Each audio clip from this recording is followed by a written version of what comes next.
ವಿಘ್ನರಾಜ ವಿಶುದ್ಧವಾಣಿ ವಿಶಿಷ್ಟ ವಿಷ್ಣು ವಿಶೇಷ ಶಂಕರ ವಾಯು ಜಲ ಗಗನ ಅನಲ ಅಣು ಓಂಕಾರ ಬ್ರಹ್ಮಾಂಡ ಆದಿಮಧ್ಯ ಅಂತದ ವ್ಯಾಪ್ತಕ್ಕೆ ಸಚ್ಚಿತ್ ಆನಂದ ಆತ್ಮಜ್ಞಾನಕ್ಕೆ ರೂಪು ನೂರರ ಶುದ್ಧ ಚೈತನ್ಯಕ್ಕೆ ನಮೋ ನಮಃ.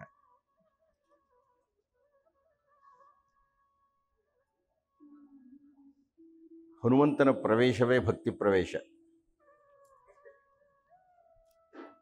ನೋಡಿ, ನಿನ್ನೆ ಹನುಮಂತ ಪ್ರವೇಶ ಮಾಡಿದ, ಇವತ್ತು ಭಕ್ತ ಪಂಥದ ಇಬ್ಬರು ಮಹಾನ್ ವ್ಯಕ್ತಿಗಳು ಕೂತ್ಕೊಂಡ್ಬಿಟ್ಟಿದ್ದಾರೆ.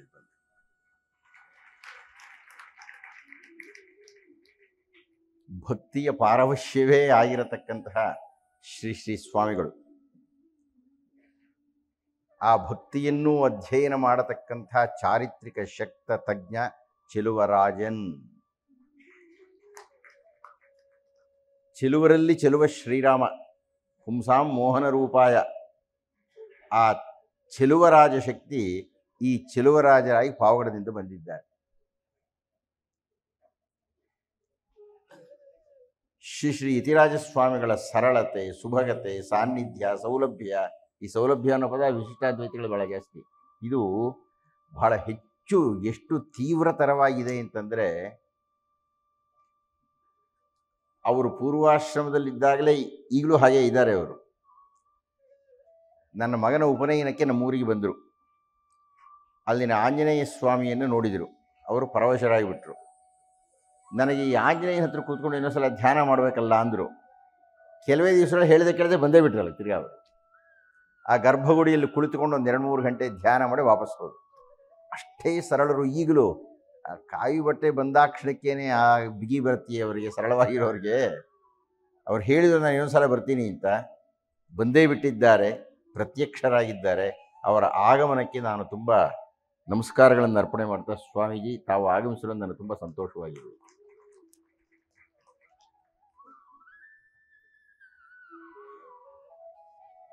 ನಿನ್ನಿನ ಉಪನ್ಯಾಸದ ಮುಕ್ತಾಯದಲ್ಲಿ ಯಥಾಪ್ರಕಾರ ಓಡ್ತಾ ಮಾಡಿದ್ದೇನೆ. ಇವತ್ತು ಒಮ್ಮೆ ಅದನ್ನು ಮತ್ತೆ ಕಣ್ಣು ಹಾಯಿಸಿ ಮುಂದಕ್ಕೆ ಹೋಗಬೇಕು. ಯಾಕೆ ಅಂದರೆ, ಇದು ಶ್ರೀರಾಮರ ಉತ್ತರಗಳು ನಮ್ಮಲ್ಲಿ ದಾಖಲು ಆಗದೇ ಹೋದರೆ ನಿನ್ನೆ ಕೇಳಿದಂತಹ ಪ್ರಶ್ನೆಗಳೆಲ್ಲ ಇನ್ನೂ ಮನಸ್ಸಿನಲ್ಲಿ ಉಳಿದಿರುತ್ತೆ. ಬರದ ಹಿಂದಿಂದ ಹೊಡೆದಿದ್ದು ಸರಿಯೇ, ಯುದ್ಧ ಮಾಡಬೇಕಾಗಿತ್ತು, ಅನುಸಂಧಾನ ಮಾಡಬೇಕಾಗಿತ್ತು, ರಾಜಿ ಮಾಡಬಹುದಾಗಿತ್ತು, ಅಥವಾ ವಾಲಿ ಸುಮ್ಮನೆ ಸುಗ್ರೀವನ ಪತ್ನಿಯನ್ನು ಕರ್ಕೊಂಡು ಹೋಗಿದ್ದಿರಬಹುದು, ಏನೂ ಮಾಡಿಲ್ಲದೇ ಇರಬಹುದು. ಇಂತಹ ಸಂದೇಹಗಳು ನಿರ್ನಾಮವಾಗಬೇಕು. ಹಾಗೆ ಆಗದೇ ಹೋದರೆ ರಾಮರ ಬಗ್ಗೆ ಏನೋ ಒಂದು ಶಂಕೆ ಇಟ್ಕೊಂಡಿರ್ತೀವಿ ಅಂತ. ನಾನು ಒಂದು ಪ್ರಶ್ನೆ ಹೇಳ್ತೀನಿ. ನೀವು ರಾಮಭಕ್ತರಾದರೆ, ನೀವು ರಾಮರನ್ನು ಆದರ್ಶವಾಗಿ ಕಣ್ಣು ಮುಂದೆ ಇಟ್ಟುಕೊಂಡಿದ್ರೆ ಅದು ನಿಶ್ಶಂಕೆಯಿಂದ ಇರಬೇಕು. ನನ್ನ ಗಡ್ಡದ ಕೂದಲು ಕಪ್ಪಾಗಿದ್ದಾಗ ನನ್ನ ರಾಮಾಯಣದ ಶೀರ್ಷಿಕೆ ಹೀಗಿರ್ತಾ ಇತ್ತು. ಈಗ ಹಾಗೆಲ್ಲ ಮಾತಾಡಲ್ಲ. ನಾನು ಸ್ವಲ್ಪ ಮೆತ್ತಗಾಗ್ಬಿಟ್ಟಿದ್ದೀನಿ, ಮುದುಕ ಆಗಿದ್ದೀನಿ, ಹೃದಯದ ಶಸ್ತ್ರಚಿಕಿತ್ಸೆ ಆಗಿದೆ, ಜ್ವರ ಮಾತಾಡೋ ಶಕ್ತಿ ಹೋಗಿದೆ. ಅದೆಲ್ಲ ಇದ್ದಾಗ ಎಚ್ಚರದಿಬಾಯ ಬಿಡು ಇದು ಆದಿಕಾವ್ಯ, ಅದು ನನ್ನ ರಾಮಾಯಣದ ಶೀರ್ಷಿಕೆ ಇತ್ತು. ಹಾಗೆಲ್ಲ ಮಾತಾಡೋ ಹಾಗಿಲ್ಲ, ನೀನು ಎಚ್ಚರ ಅಂತ ಹೇಳ್ತಾ ಇದ್ದೆ. ನೀವು ನಾಸ್ತಿಕರೇ ಆಗ್ರಿ, ನನಗೆ ಸಮಸ್ಯೆ ಇಲ್ಲ. ತರ್ಕಬದ್ಧವಾಗಿ ಮಾತಾಡಿದ್ರೆ ನಾನು ಮಾನ್ಯ ಮಾಡ್ತೀನಿ. ಶ್ರೀರಾಮರ ಬಗ್ಗೆ ನಿಮಗೆ ಇರಬಹುದಾದಂತಹ ಆರೋಪಗಳೋ, ಸಂದೇಹಗಳೋ, ಅನುಮಾನಗಳೋ, ಅದು ಏನೇ ಇರಲಿ ಸಮಸ್ಯೆ ಇಲ್ಲ. ಆದರೆ ನೀವು ಮುಕ್ತವಾಗಿ ಕೇಳಬೇಕು. ಅದನ್ನು ಪ್ರಶ್ನೆ ಕೇಳುವಷ್ಟೇ ಸಲೀಸಾಗಿ, ಸುಲಭವಾಗಿ, ಮುಕ್ತ ಮನಸ್ಕರಾಗಿ ಉತ್ತರವನ್ನು ಸಂಗ್ರಹಿಸಬೇಕು. ಆಮೇಲೆ ಏನಾದರೂ ನಿರ್ಣಯ ತಗೊಳ್ಳಿ. ಅದು ಕಾರಣ ಶ್ರೀರಾಮರು ಹೇಳಿದಂತಹ ಈ ಕೆಲವು 4-5 ಮಾತುಗಳನ್ನು ನಾನು ಮತ್ತೆ ನೆನಪಿಸಿಕೊಂಡು ಇಂದಿನ ಉಪನ್ಯಾಸವನ್ನು ಆರಂಭ ಮಾಡೋಣ. ವಾಲಿ ಪ್ರಧಾನವಾಗಿ ಪ್ರಶ್ನೆ ಎತ್ತಿದ್ದು, ಇಲ್ಲಿ ಬರೋಕೆ ನಿನಗೆ ಏನಯ್ಯ ಅಧಿಕಾರ ಇದೆ ಕಿಷ್ಕಿಂಧೆಯ ಮೇಲೆ? ಇದು ನನ್ನ ರಾಜ್ಯ ಅಂತ ಹೇಳಿದ್ದ. ಅದಕ್ಕೆ ಅವರು ಮೊದಲು ಉತ್ತರ ಕೊಟ್ಟರು. ಇಕ್ಷ್ವಾಕೂಣಾಂ ಇಯಂ ಭೂಮಿ ಸಶೈಲವನಕಾನನ ಮೃಗಪಕ್ಷಿ ಮನುಷ್ಯಾಣಾಂ ನಿಗ್ರಹ ಪ್ರಗ್ರಹವಪಿ. ಇದು ದಾಖಲಾಗಬೇಕು ಮೊದಲು.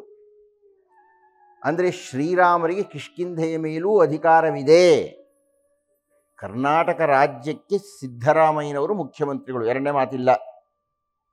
ಹಾಗಂತ ರಾಷ್ಟ್ರಪತಿ ಪ್ರಣಬ್ ಮುಖರ್ಜಿಗೆ ಅಧಿಕಾರ ಇಲ್ಲ ಅಂತಲ್ಲ. ನಿಮ್ಗೆ ಅರ್ಥ ಆಗ್ತಾ ಇದೆಯಾ? ಈಗೊಂದು ರಾಷ್ಟ್ರಪತಿಗಳ ಸಭೆ ಇದ್ದು ಸಿದ್ದರಾಮಯ್ಯನವರಿದ್ದರೆ ಮೊದಲನೇ ಪೂಜ್ಯತೆ ರಾಷ್ಟ್ರಪತಿಗಳಿಗೆ, ಆಮೇಲೆ ಸಿದ್ದರಾಮಯ್ಯನವರು ಮಾನ್ಯತೆ ಕೊಡಬೇಕಾದ್ದು. ಅಂದರೆ ಕರ್ನಾಟಕ ಅನ್ನತಕ್ಕಂತಹ ಸಂಸ್ಥಾನ ಭಾರತದಲ್ಲಿ ವಿಲೀನವಾದಂತೆ ಕಿಷ್ಕಿಂಧೆ ಅನ್ನತಕ್ಕಂಥದ್ದು ದಂಡಕಾರಣ್ಯದಲ್ಲಿ ಇರತಕ್ಕಂಥ ಒಂದು ಕ್ಷೇತ್ರ. ಅದಕ್ಕೆ ಆಗಿನ ಕಾಲದಲ್ಲಿಯೇ ಚಕ್ರವರ್ತಿಯಾಗಿದ್ದಂತಹ ದಶರಥ, ಆ ದಶರಥರ ಮಹಾರಾಜನ ಮಕ್ಕಳಾಗಿರ್ತಕ್ಕಂಥವರಿಗೆ ಅಧಿಕಾರ ಇದೆ. ಅದನ್ನು ಶ್ರೀರಾಮರು ಹೇಳ್ತಾ ಇದ್ದಾರೆ. ಇಕ್ಷ್ವಾಕೂಣಾಂ ಇಯಂ ಭೂಮಿ ಸಶೈಲ ವನಕಾನನ. ಇಲ್ಲಿರತಕ್ಕಂಥ ಬೆಟ್ಟ ಗುಡ್ಡ ಎಲ್ಲವೂ ಮೃಗಪಕ್ಷಿ ಮನುಷ್ಯಾಣಂ, ಅಲ್ಲಿರುವ ಮೃಗಗಳಾಗಲಿ ಪಕ್ಷಿ, ಯಾಕೆ ಮೃಗ ಅಂತ ಮತ್ತೆ ಮತ್ತೆ ಟೀಕೆ ಮಾಡಿದ್ದಾನೆ ವಾಲಿ, ಇದೆಲ್ಲವೂ ನನ್ನ ಅಂಕೆಗೆ ಸೇರುತ್ತೆ. ಆದ್ದರಿಂದ ನನಗೆ ನಿನ್ನ ಕಿಷ್ಕಿಂಧೆಯ ಮೇಲೆ ಅಧಿಕಾರ ಇದೆ. ಇನ್ನೂ ಸ್ಪಷ್ಟವಾಗಿ ಹೇಳಬೇಕಾದ್ರೆ ದಂಡಕಾರಣ್ಯ ಅನ್ನುವ ಅದಕ್ಕೆ ಹೆಸರು ಬಂದಿದ್ದೇ ದಂಡಕ ಅನ್ನೋನಿಂದ. ಅದು ಸೂರ್ಯವಂಶದ ಒಬ್ಬ ರಾಜ. ಆದ್ದರಿಂದ ನನಗೆ ಇಲ್ಲಿ ನನ್ನ ಅಧಿಕಾರವನ್ನು ತೋರಿಸುವುದಕ್ಕೆ ಯೋಗ್ಯತೆ ಇದೆ. ಭರತಾಜ್ಞಾಂ ಪುರಸ್ಕೃತ್ಯ ನಿಗೃಹಣೀಮೋ ಯಥಾವಿಧಿ. ಭರತ ರಾಜನಾಗಿದ್ದಾನೆ, ಅವನ ಆಜ್ಞಾನುಸಾರವಾಗಿ ನಾವು ದುಷ್ಟರನ್ನು ದಂಡನೆ ಮಾಡ್ತಾ ಇದ್ದೇವೆ. ವಾಸ್ತವವಾಗಿ ಭರತ ಅಲ್ಲ, ಶ್ರೀರಾಮ ಪಾದುಕೆಗಳಲ್ಲಿ ಆಳ್ತಾ ಇದೆ. ಆದರೆ ಶ್ರೀರಾಮರ ವಿನೀತ ಪ್ರಕೃತಿ ಆ ಮಾತನ್ನಾಡಿಸಿದೆ. ಭರತಾಜ್ಞಾಂ ಪುರಸ್ಕೃತ್ಯ ನಿಗೃಹಣೀಮೋ ಯಥಾವಿಧಿ. ಇನ್ನು ಮೂರನೆಯದಾಗಿ, ಆ ವಾಲಿ ತುಂಬ ಒಳ್ಳೆಯ ವಕೀಲನಂತೆ ತಾನು ವಾನರ ಅಂತ ಹೇಳಿಕೊಂಡಿದ್ದ. ನಾನು ಕೋತಿನ ಫಲಾಶನಂ ಫಲಮೂಲಾಶನಂ ನಿತ್ಯಂ ವಾನರಂ ವನಗೋಚರಂ ಅಂತ ಹೇಳಿಬಿಟ್ಟಿದ್ದ ಅವನು. ನಾನು ಕೋತಿ ಕಣಯ್ಯ, ಕೋತಿ ಮೇಲೆ ಯಾಕೆ ಇನ್ನು ಇಷ್ಟೆಲ್ಲ ಮಾಡ್ತಾ ಇದೀಯಾ ಅಂದಿದ್ದ. ಅದಕ್ಕೆ ಉತ್ತರವಾಗಿ ಅವರು ಹೇಳ್ತಾ ಇದ್ದಾರೆ, ನಮೇ ತತ್ರ ಮನಸ್ತಾಪೋ. ನೋಡಯ್ಯ, ನಿನಗೆ ಯಾವುದೇ ವಿಧವಾಗಿರತಕ್ಕಂಥ ಮನಸ್ತಾಪ ನನಗೆ ನಿನ್ನ ವಿಷಯದಲ್ಲಿ ಇಲ್ಲ. ಆದರೆ ನೀನು ಕೋತಿ ಅಂತ ಹೇಳ್ಕೊಂಡಲ್ಲ, ನಾನು ಹೇಳ್ತಾ ಇಲ್ಲ, ನಾವು ಹೇಳ್ತಾ ಇಲ್ಲ. ನಾನು ಮೊದಲಿನಿಂದ ಇವರೆಲ್ಲರೂ ದೈವಾಂಶ ಸಂಭೂತರು ಅನ್ನೋದನ್ನು ಸಾಕಷ್ಟು ಬಾರಿ ಹೇಳಿಬಿಟ್ಟಿದ್ದೇನೆ. ವಾನರರು ಯಾರು ನಮ್ಮಂತೆ ಮಾತನಾಡುವುದಕ್ಕಾಗಲಿ, ವೇದ ಪಠಣ ಮಾಡಲಿಕ್ಕಾಗಲಿ, ಸಮುದ್ರೋಲ್ಲಂಘನ ಮಾಡಲಿಕ್ಕಾಗಲಿ ಸಾಧ್ಯ ಇಲ್ಲ. ವಾನರ ರೂಪವನ್ನು ಧರಿಸಿರತಕ್ಕಂತಹ ದೈವಾಂಶ ಸಂಭೂತರವರೆಲ್ಲರೂ. ಸುಮ್ಮನೆ ವಾಲಿ ಹೇಳ್ಕೊಳ್ತಾ ಇದ್ದಾನೆ, ನಾನು ಕಪಿ, ನನ್ನ ಮೇಲೆ ನಿಂದೇನು ಅಧಿಕಾರ ಅಂತ. ಅದಕ್ಕೆ ಶ್ರೀರಾಮರು ಉತ್ತರ ಹೇಳ್ತಾ ಇದ್ದಾರೆ, ವಾಗುರಾಭಿಶ್ಚ ಪಾಶೈಶ್ಚ ಕೂಟೈಶ್ಚ ವಿವಿಧೈರ್ನರಾಹ ಪ್ರತಿಚ್ಛನ್ನಾಚ್ಚ ದೃಶ್ಯಾಚ್ಚ. ನೀನು ಕೋತಿ ಅಂತ ಹೇಳಿದಕ್ಕೆ ಉತ್ತರ ಹೇಳ್ತಾ ಇದ್ದೇನೆ. ಕಾಡು ಮೃಗಗಳನ್ನು ವಾಗುರಾಭಿಶ್ಚ ಬಲೆ ಹಾಕ್ತಾರೆ, ಪಾಶ ಹಾಕ್ತಾರೆ, ಅನೇಕಾನೇಕ ಕೂಟಗಳನ್ನು ಕೆಡ್ಡ ತೋಡ್ತಾರೆ, ಬೇರೆ ಬೇರೆ ವಿಧಾನಗಳಿಂದ ಪ್ರತಿಚ್ಛನ್ನಾಚ್ಚ ದೃಶ್ಯಾಚ್ಚ. ಪ್ರತಿಚ್ಛನ್ನ ಅಂದರೆ ಬೇರೆ ವೇಷ ಹಾಕ್ಕೊಳ್ಳೋದು ಅಂತಂದ, ಗೊತ್ತಿಲ್ಲದಂತೆ ಹಾಗೆ ಹಾಕ್ಕೊಳ್ತಾರೆ. ಅಥವಾ ಎದುರುಗಲೇ ಹಿಡಿತಾರಯ್ಯ ಪ್ರಾಣಿಗಳನ್ನ. ಹಾಗೆ ನೀನು ಪ್ರಾಣಿ ಅಂದ್ಕೊಳ್ತಿದೆಯಲ್ಲ, ಹಾಗೇ ಹಿಡಿದಿದ್ದೇನೆ. ಹಿಡಿಯುವುದರಲ್ಲಿಯೂನು ಪ್ರಮತ್ತಾನ್ ಅಪ್ರಮತ್ತಾನ್ ವಾ ಅಯುದ್ಧಂ ಪ್ರತಿಯುದ್ಧಂ ವಾ ನಚ ದೋಷ ಅತ್ರ ವಿದ್ಯತೆ. ಪ್ರಾಣಿತಾನೇ ನೀನು ಹೇಳ್ಕೊಳ್ತಾ ಇರ್ತಕ್ಕಂಥದ್ದು. ಪ್ರಾಣಿಯಾಗಿದ್ದ ಮೇಲೆ ನಾನು ಮರೆಯಲ್ಲಿ ಹಿಡಿತೀನ, ನೀವು ಕೇಳೋ ಹಾಗಿಲ್ಲ ಪ್ರಶ್ನೆ. ಮರೆಯಿಂದ ಬಾಣ ಬಿಟ್ಟ, ಅದು ಪ್ರಶ್ನೆ ಕೇಳೋ ಹಾಗಿಲ್ಲ. ಮರೆಯಲ್ಲೂ ಇರಬಹುದು, ಬಲೆಯನ್ನೂ ಹಾಕಬಹುದು, ಪಾಶವನ್ನೂ ಎಸಿಬಹುದು, ಎದುರುಗೂ ಬರಬಹುದು, ಹೇಗೂ ಇರಬಹುದು. ಪ್ರಾಣಿಯನ್ನು ಹಿಡಿಬೇಕಾದ್ರೆ ಹೊಂಚು ಹಾಕಿಯೇ ಅದನ್ನು ಧ್ವಂಸ ಮಾಡ್ತೀವಿ ನಾವು. ಆದ್ದರಿಂದ ಹಾಗೆ ಮಾಡಿ ನಚದೋಷ ಅತ್ರ ವಿದ್ಯೆ, ಅಲ್ಲಿ ದೋಷವೇ ಕಾಣಿಸ್ತಾ ಇಲ್ಲ. ಆದರೆ ಇದೆಲ್ಲ ಒಂದು ತೂಕ. ಇದು ಯಾವುದೂ ನೇರವಾದ ಉತ್ತರ ಅಲ್ಲ ಶ್ರೀರಾಮನು ಕೊಟ್ಟಿದ್ದು. ಈಗ ಉತ್ತರವನ್ನು ಹೇಳ್ತಾ ಇದ್ದಾರೆ. ಪ್ರತಿಜ್ಞಾಚಮಯ ದತ್ತ ತದಾಪಾವಕ ಸನ್ನಿಧೌ. ಅಗ್ನಿಸಾಕ್ಷಿಕವಾಗಿ ನಾನು ಪ್ರಮಾಣ ಮಾಡಿದ್ದೇನೆ. ಏನಂತ ಪ್ರಮಾಣ ಮಾಡಿದ್ದೇನೆ? ವಾಲಿನಂ ತಂ ವಧಿಷ್ಯಾಮಿ ತವ ಭಾರ್ಯಾಪಹಾರಿಣಂ. ಇದು ರಾಮ ಪ್ರತಿಜ್ಞೆ. ತವ ಭಾರ್ಯಾಪಹಾರಿಣಂ, ನಿನ್ನ ಹೆಂಡತಿಯನ್ನು ಅಪಹರಿಸಿರತಕ್ಕಂತಹ ಪರರ ಪತ್ನಿಯನ್ನು ಅಪಹರಿಸಿದ್ದೇ ದೋಷಪೂರ್ಣ. ಮೊದಲನೇದಾಗಿ ಏನು ಮಾಡಿದ್ನೋ ಅಂತ ವಕೀಲಿ ಪ್ರಶ್ನೆ ಇಲ್ಲ ಪ್ರಸ್ತುತ. ಅದಾದರೂ ಉತ್ತರ ಹೇಳಿದ್ದೇನೆ ನಿನ್ನೆ ಆಗಲೇನೆ. ತವ ಭಾರ್ಯಾಪಹಾರಿಣಂ, ನಿನ್ನ ಹೆಂಡತಿಯನ್ನು ಅಪಹರಿಸಿದಂತಹ ವಾಲಿನಂ ತಂ ವಧಿಷ್ಯಾಮಿ, ವಾಲಿಯನ್ನು ನಾನು ಸಂಹಾರ ಮಾಡ್ತೀನಿ. ಹೆಂಡತಿಯನ್ನು ಅಪಹಾರ ಮಾಡಿದ ಕ್ಷಣಕ್ಕೆ ಸಂಹಾರ ಮಾಡತಕ್ಕಂಥ ಶಿಕ್ಷೆಯೋ? ಅದಕ್ಕೆ ಶ್ರೀರಾಮರು ಎಷ್ಟು ಕಾನೂನುಬದ್ಧವಾಗಿ ಸ್ಥಿತಪ್ರಜ್ಞತೆಯಿಂದ ಮಾತಾಡ್ತಾರ್ರಿ. ನೀವು ಅಸಹ್ಯ ಪಡ್ತೀರಲ್ರಿ ವಾಲಿ ಮಾಡಿದ್ದನ್ನ. ಔರಸೀಂ ಭಗಿನೀಂ ವಾಪಿ ಭಾರ್ಯಾಂ ವಾಪಿ ಅನುಜಸ್ಯಯಃ ಪ್ರಚರೇತ ನರಃ ಕಾಮಾತ್ ತಸ್ಯ ದಂಡೋ ವಧಃ ಸ್ಮೃತಃ. ಮನುಧರ್ಮಶಾಸ್ತ್ರದಲ್ಲಿ ಈ ಶಾಸನ ಇದೆ. ಏನಿದೆ? ನೀವು ಪತ್ರಿಕೆಗಳಲ್ಲಿ ನೋಡ್ತೀರಲ್ರಿ, ದೂರದರ್ಶನ ನೋಡ್ತೀರಲ್ರಿ, ಹೆತ್ತ ಮಗಳ ಜೊತೆಗೇನೆ ಸಂಭೋಗ ಮಾಡ್ತಾನಲ್ರಿ ಒಬ್ಬನು. ಏನು ಮಾಡ್ಬೇಕ್ರಿ ಅವನ್ನ? ತಸ್ಯ ದಂಡೋ ವಧಃ ಸ್ಮೃತಃ ತಾನೆ. ಅಥವಾ ಏನಾಯಿತು ಇತ್ತೀಚಿನ ಪ್ರಕರಣಗಳೆಲ್ಲ ನೀವು ಪತ್ರಿಕೆಯಲ್ಲಿ ಓದ್ತಕ್ಕಂಥದ್ದು, ಆ ನಿರ್ಭಯ ಪ್ರಕರಣ ಏನಾಯಿತು? ವಯಸ್ಸು ಕಡಿಮೆ ಆಗಿದೆ ಅಂತ ಅವ್ನು ಬಿಟ್ಬಿಡೋದೆ. ಅವಳ ಮಾನಭಂಗವಷ್ಟೇ ಅಲ್ಲದೆ ಅವಳನ್ನು ಸಾಯಿಸಿಯೂ ಆಯಿತು, ಅವನಿಗೆ ಕ್ಷಮಾಪಣೆ. ಇದು ಕಾನೂನೇ? ತ್ರೇತಾಯುಗದಲ್ಲಿ ಶ್ರೀರಾಮ ಹೇಳ್ತಕ್ಕಂಥ ಕಾನೂನು ನೋಡಿ. ಔರಸೀಂ ಭಗಿನೀಂ ವಾಪಿ, ಮಗಳ ಜೊತೆಗೆ ಯಾವನಾದರೂ ಭೋಗಿಸಿದರೆ, ಸಹೋದರಿಯ ಜೊತೆಗೆ ಭೋಗಿಸಿದರೆ, ಭಾರ್ಯಾಂ ಸ್ಯಾಪಿ ಅನುಜಸ್ಯಯಃ, ತಮ್ಮನ ಮಗಳ ಜೊತೆಗೆ ಏನಾದರೂ ಪ್ರಚರೇತ ನರಃ ಕಾಮಾತ್, ಚರೇತ, ಯಾವನಾದರೂ ಮನುಷ್ಯ ತಮ್ಮನ ಪತ್ನಿಯ ಜೊತೆಗೆ ಏನಾದರೂ ವ್ಯವಹರಿಸಿದರೆ ಏನೆಯ ದಂಡ ಅಂದರೆ ತಸ್ಯ ದಂಡೋ ವಧಃ, ಅವನು ಸಾಯಿಸಬೇಕು, ಮರಣದಂಡನೆ ವಿಧಿಸಬೇಕು. ಆದ್ದರಿಂದ ನಾನು ನಿನಗೆ ಮರಣದಂಡನೆಯನ್ನು ವಿಧಿಸುತ್ತಿದ್ದೇನೆ. ತಸ್ಮಾತ್ ತ್ವಂ ನಿಹತೆ ಯುದ್ಧೋ ಮಯಾ ಬಾಣೇನ ವಾನರ. ಇದಕ್ಕಿನ್ನ ಸ್ಪಷ್ಟವಾಗಿ ಇನ್ನೇನ್ರಿ ಉತ್ತರ ಹೇಳಬೇಕು ಶ್ರೀರಾಮರು? ಇಷ್ಟು ಉತ್ತರಗಳನ್ನು ಹೇಳಿದರೂ ನಿಮಗೆ ಇನ್ನೂ ಶಂಕೆ ಇದ್ರೆ ಏನು ಮಾಡಬೇಕು? ಅಲ್ಲಿಗೆ ಶ್ರೀರಾಮರು ಕೊಟ್ಟ ಉತ್ತರವನ್ನು ನೀವು ಸರಿಯಾಗಿ ಗಂಭೀರವಾಗಿ ತಗೊಂಡಿಲ್ಲ ಅಂತ. ಯಾರಾದರೂ ಶ್ರೀರಾಮರು ಮಾಡಿದ್ದು ತಪ್ಪು ಅಂತ ಅನ್ನೋದಾದರೆ ಅವ್ರು ಏನು ಹೇಳ್ತಾ ಇದ್ದಾರೆ ಅಂದರೆ ಈ ಕೊನೆಯ ವಾಕ್ಯಕ್ಕೆ ವಿರುದ್ಧವಾಗಿ ಬೆಂಬಲ ಕೊಡ್ತಾ ಇದ್ದಾರೆ ಅಂತ. ಮಗಳ ಜೊತೆಯಲ್ಲಾಗಲಿ, ಸೋದರಿಯ ಜೊತೆಯಲ್ಲಾಗಲಿ, ತಮ್ಮನ ಪತ್ನಿಯ ಜೊತೆಯಲ್ಲಾಗಲಿ ಯಾರಾದರೂ ಬಲಾತ್ಕಾರ ಮಾಡಿದರೆ ಹಾಗೆ ಮಾಡಿದ್ದು ಸರಿ ಅಂತ ಒಪ್ಕೊಳ್ತಾರೆ ಯಾರಾದರೂ ರಾಮಬಾಣವನ್ನು ವಿರೋಧಿಸಿದ್ದಾದರೆ. ಶ್ರೀರಾಮರ ಮೇಲೆ ವಾಲಿಯ ಆರೋಪಗಳ ಮಳೆಯನ್ನು ಕರೆದು ಶ್ರೀರಾಮರು ಉತ್ತರವನ್ನು ಕೊಟ್ಟ ಮೇಲೆ ರಾಮರೇ ನೀವು ಹೇಳಿದ್ದು ಸರಿ ಕಣ್ರಿ, ರಾಮರು ಮಾಡಿದ್ದು ಸರಿ, ವಾಲಿ ಮಾಡಿದ್ದು ತಪ್ಪು ಅಂತ ಹೇಳಿದ್ಯಾರು? ವಾಲಿಯೇ ಹೇಳಿಕೊಂಡ.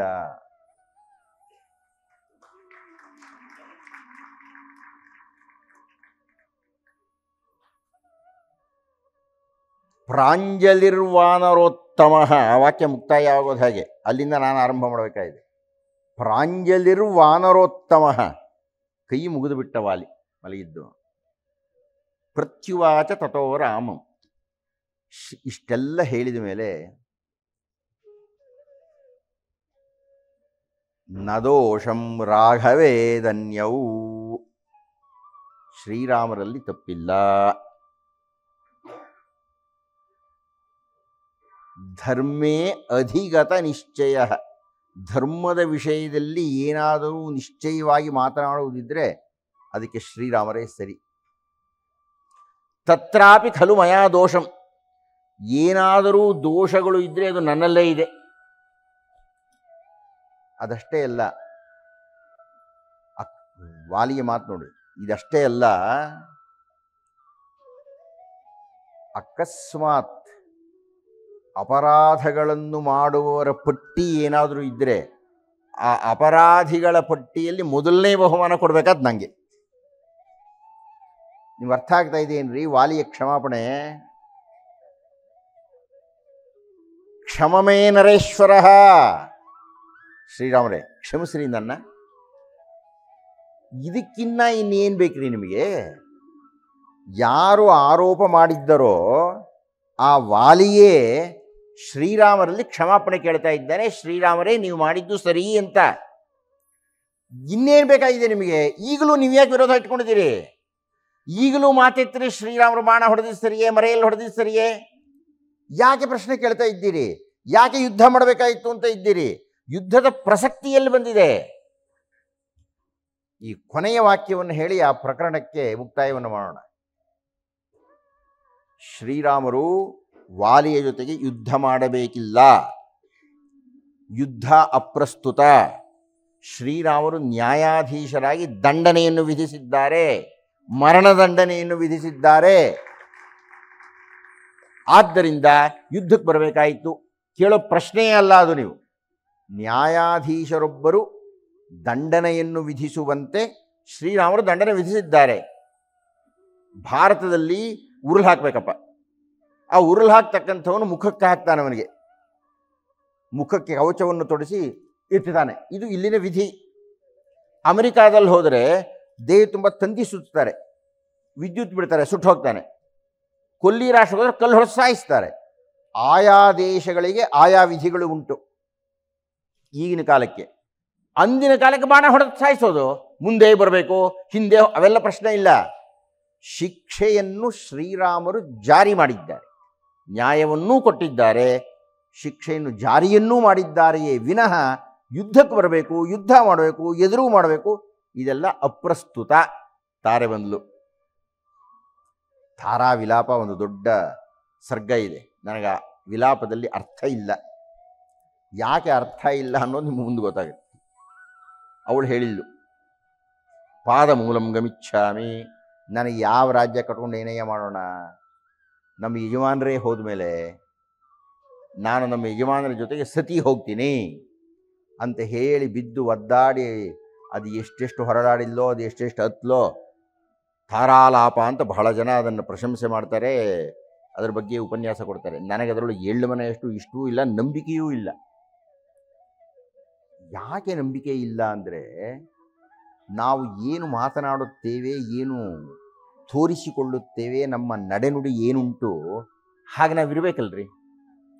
ಪಾದಮೂಲಂ ಗಮಿಚ್ಛಾಮಿ ಅಂತ ಹೇಳಿದ ಮೇಲೆ ನಾನು ಆ ವಾಲಿಯ ಪ್ರೇತವನ್ನು ಅಪ್ಪಿಕೊಂಡು ಒದ್ದಾಡಿ ಆತನ ಪಾದದ ಜೊತೆಗೆ ನನ್ನೂ ಸುಟ್ಟಾಕ್ಬಿಡ್ರಿ ಅಂತ ಎಲ್ಲ ಹೇಳಿ ಶ್ರೀರಾಮನ ಮುಂದೆ ಹೋಗಿ ನಿಂತ್ಕೊಂಡು, ಆ ಯಾವ ಬಾಣದಿಂದ ವಾಲಿ ಅನ್ಕೊಂಡಿದೆಯೋ ನನ್ನನ್ನು ಆ ಬಾಣದಿಂದ ಕೊಲ್ಲಯ್ಯ, ನಾನೇನಯ್ಯ ನೀನು ತಪ್ಪು ಮಾಡಿದ್ದೆ, ಏನೇನೋ ಮಾತಾಡ್ತಾಳಾಕೆ.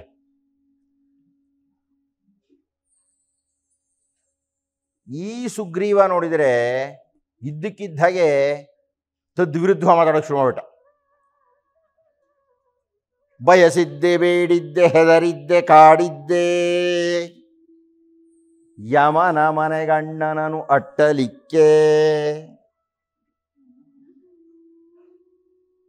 ಕೊಟ್ಟ ಮಾತನು ಉಳಿಸಿ ಸತ್ಯವ್ರತ ನೀನಾದೆ, ರುಧಿರಧರೆಯಲ್ಲೀಗ ಅಣ್ಣ ಶಯನ.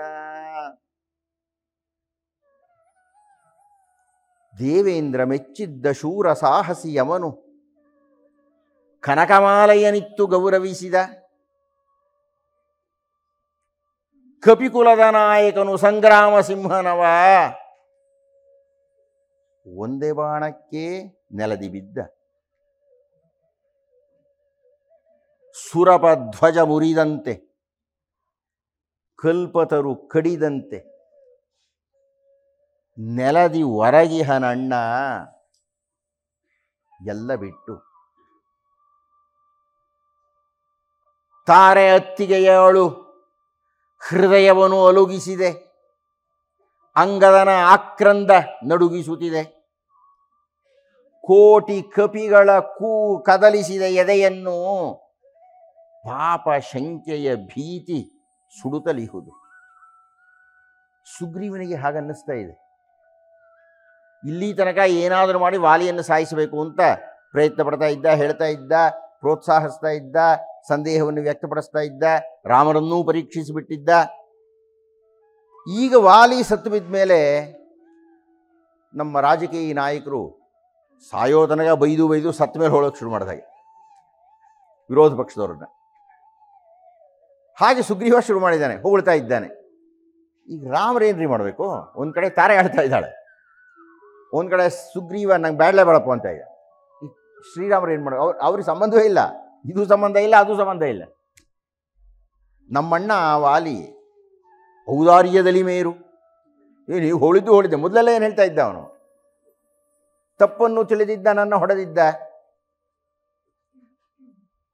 ತೋಳು ತಟ್ಟಿದ ಒಡನೆ ಕ್ಷಮಿಸಿಯೂ ಇದ್ದ. ಇದನ್ನು ಈಗ ಹೇಳ್ತಾ ಇದ್ದಾನೆ ಅವನು.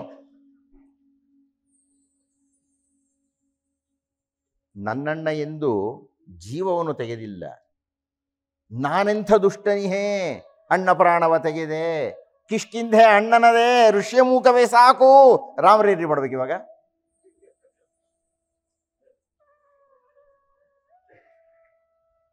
ಬೆನ್ನನ್ನು ತಾಡಿಸಿದ ತೆಂಗಿಂದ ಹಿಂದೊಮ್ಮೆ ಬೊಬ್ಬಿಟ್ಟೆ ಬೆನ್ನು ಮುರಿದಾಗ ನಾನು ಮುರುಕ ಹೊಕ್ಕಿತು ಅಣ್ಣನೆದೆಯಲ್ಲಿ ಆ ಕ್ಷಣಕ್ಕೆ. ಕ್ಷಮಿಸಿಹೆನು, ಹೋಗು, ಮತ್ತಿನ್ನು ಬರಬೇಡ. ಮೃತ್ಯು ನಾನಿನಗಲ್ಲ ಎಂದತ್ತ ಕಡೆ ಹೊರಟ.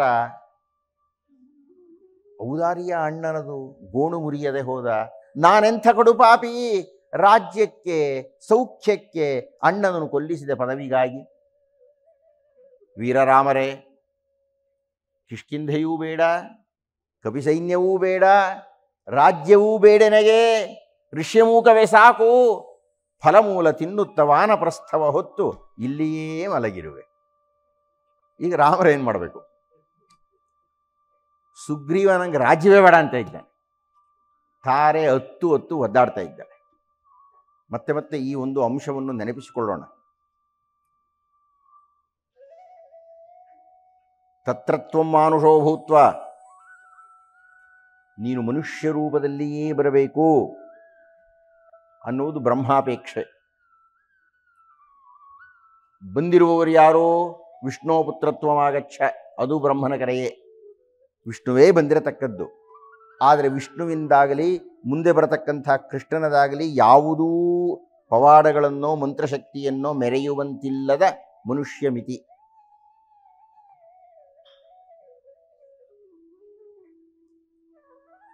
ಈ ಮನುಷ್ಯ ಮಿತಿಯಲ್ಲಿ ಅಲ್ಲಲ್ಲಿ ಯಾವಾಗಲೂ ಒಂದೊಂದ್ಸಲ ಮಿಂಚಿನಂತೆ ಈ ನರೋತ್ತಮರು ಆ ಪುರುಷೋತ್ತಮತ್ವದ ಒಂದು ಛಾಯೆಯನ್ನು ತೋರಿಸಿ ಹಾಗೆ ಹೋಗ್ತಾರೆ. ಪರಶುರಾಮ ಭೇಟಿಯಲ್ಲಿ ನಾವು ನೋಡಿದ್ವಿ. ಅಲ್ಲಿ ತನಕ ಪರಶುರಾಮ ಶ್ರೀರಾಮರನ್ನ ಮನುಷ್ಯ ಮನುಷ್ಯ ಮನುಷ್ಯ ಅಂತ ಇದ್ದವನು ಯಾವಾಗ ಪ್ರತಿಂಚ ಎಡಗೈಯಲ್ಲಿ ಆ ವಿಷ್ಣು ಧನಸ್ಸನ್ನು ಹಿಡಿದು ಎಳೆದ್ರು,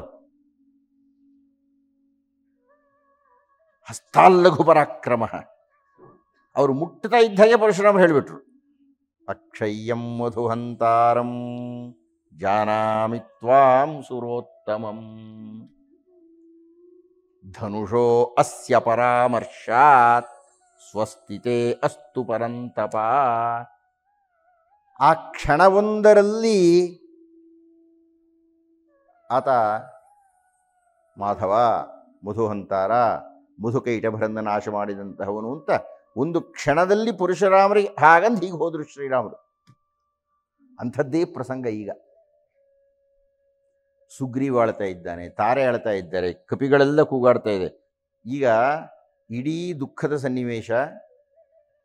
ವಾಲಿ ಸತ್ತು ಬಿದ್ದಿದ್ದಾನೆ, ಸುಗ್ರೀವ ಅಳ್ತಾ ಇದ್ದಾನೆ, ತಾರೆ ಏನಕ ಎದ್ದೆದ್ದು ಬೀಳ್ತಾ ಇದ್ದಾಳೆ. ನನಗೆ ಎಳ್ಮನೆಷ್ಟು ಗೌರವ ಇಲ್ಲ ಅವಳ ಬಗ್ಗೆ, ಅಳ್ತಾ ಇದ್ರು.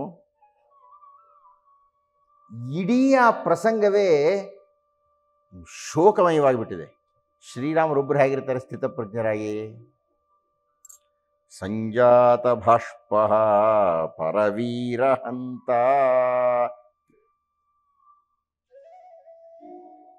ಅವ್ರಿಗೂ ಕಣ್ಣಲ್ಲಿ ಒಂದೆರಡು ತೊಟ್ಟು ಬಂತು ರಾಮರಿಗೆ.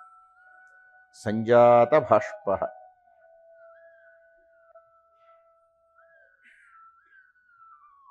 ಆದರೆ ರಾಮೋ ಮುಹೂರ್ತಂ ವಿಮನಾ ಬಭೂವ. ಒಂದು ಕ್ಷಣ, ಒಂದೇ ಒಂದು ಕ್ಷಣ ಶ್ರೀರಾಮರ ಮನಸ್ಸು ಎಲ್ಲೋ ಹೋಗಿ ಬಂದ್ಬಿಡ್ತಂತೆ. ವಾಲ್ಮೀಕಿ ಮಹರ್ಷಿಗಳು ಏನು ವಿವರಣೆ ಕೊಡಲ್ಲ ಅದಕ್ಕೆ. ವಿಮನಾ ಬಭೂವ, ಮನಸ್ಸಿಲ್ಲ ಇವಾಗ ಇಲ್ಲಿಲ್ಲ ಮನಸ್ಸು, ಎಲ್ಲೋ ಹೋಗಿ ಬಂತು ಅಂತ. ಆನಂದವರ್ಧನ ಅನ್ನತಕ್ಕಂಥ ಒಬ್ಬ ಅಲಂಕಾರ ಶಾಸ್ತ್ರಜ್ಞ ಹೇಳ್ತಾನೆ, ನೀವು ಕಾವ್ಯವನ್ನು ಅಧ್ಯಯನ ಮಾಡ್ತಾ ಇದ್ದಾಗ ಇಂತಹ ರಸಘಟ್ಟಿಗಳಲ್ಲಿ ನೀವು ಕವಿಯ ಜೊತೆಗೆ ಪ್ರಯಾಣ ಮಾಡಬೇಕು. ಬರೀ ಪದಗಳನ್ನು ಓದ್ತಕ್ಕಂಥದ್ದಲ್ಲ, ಸಾಹಿತ್ಯ ಓದೋದು ಅಷ್ಟೇ ಅಲ್ಲ.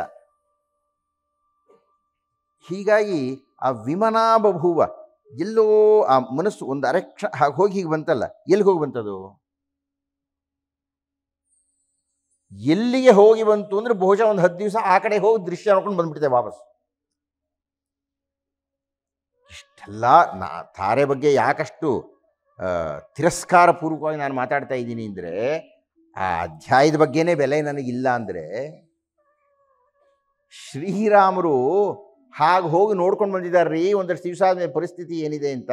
ಅವಳು ಸುಗ್ರೀವನ ಜೊತೆ ಪಲ್ಲಂಗದಲ್ಲಿ ಮಲ್ಕೊಂಡು ಸರಸ ಆಡ್ತಾ ಇದ್ದಾಳೆ. ಅದು ಅವ್ರು ಕಂಡ ದೃಶ್ಯ.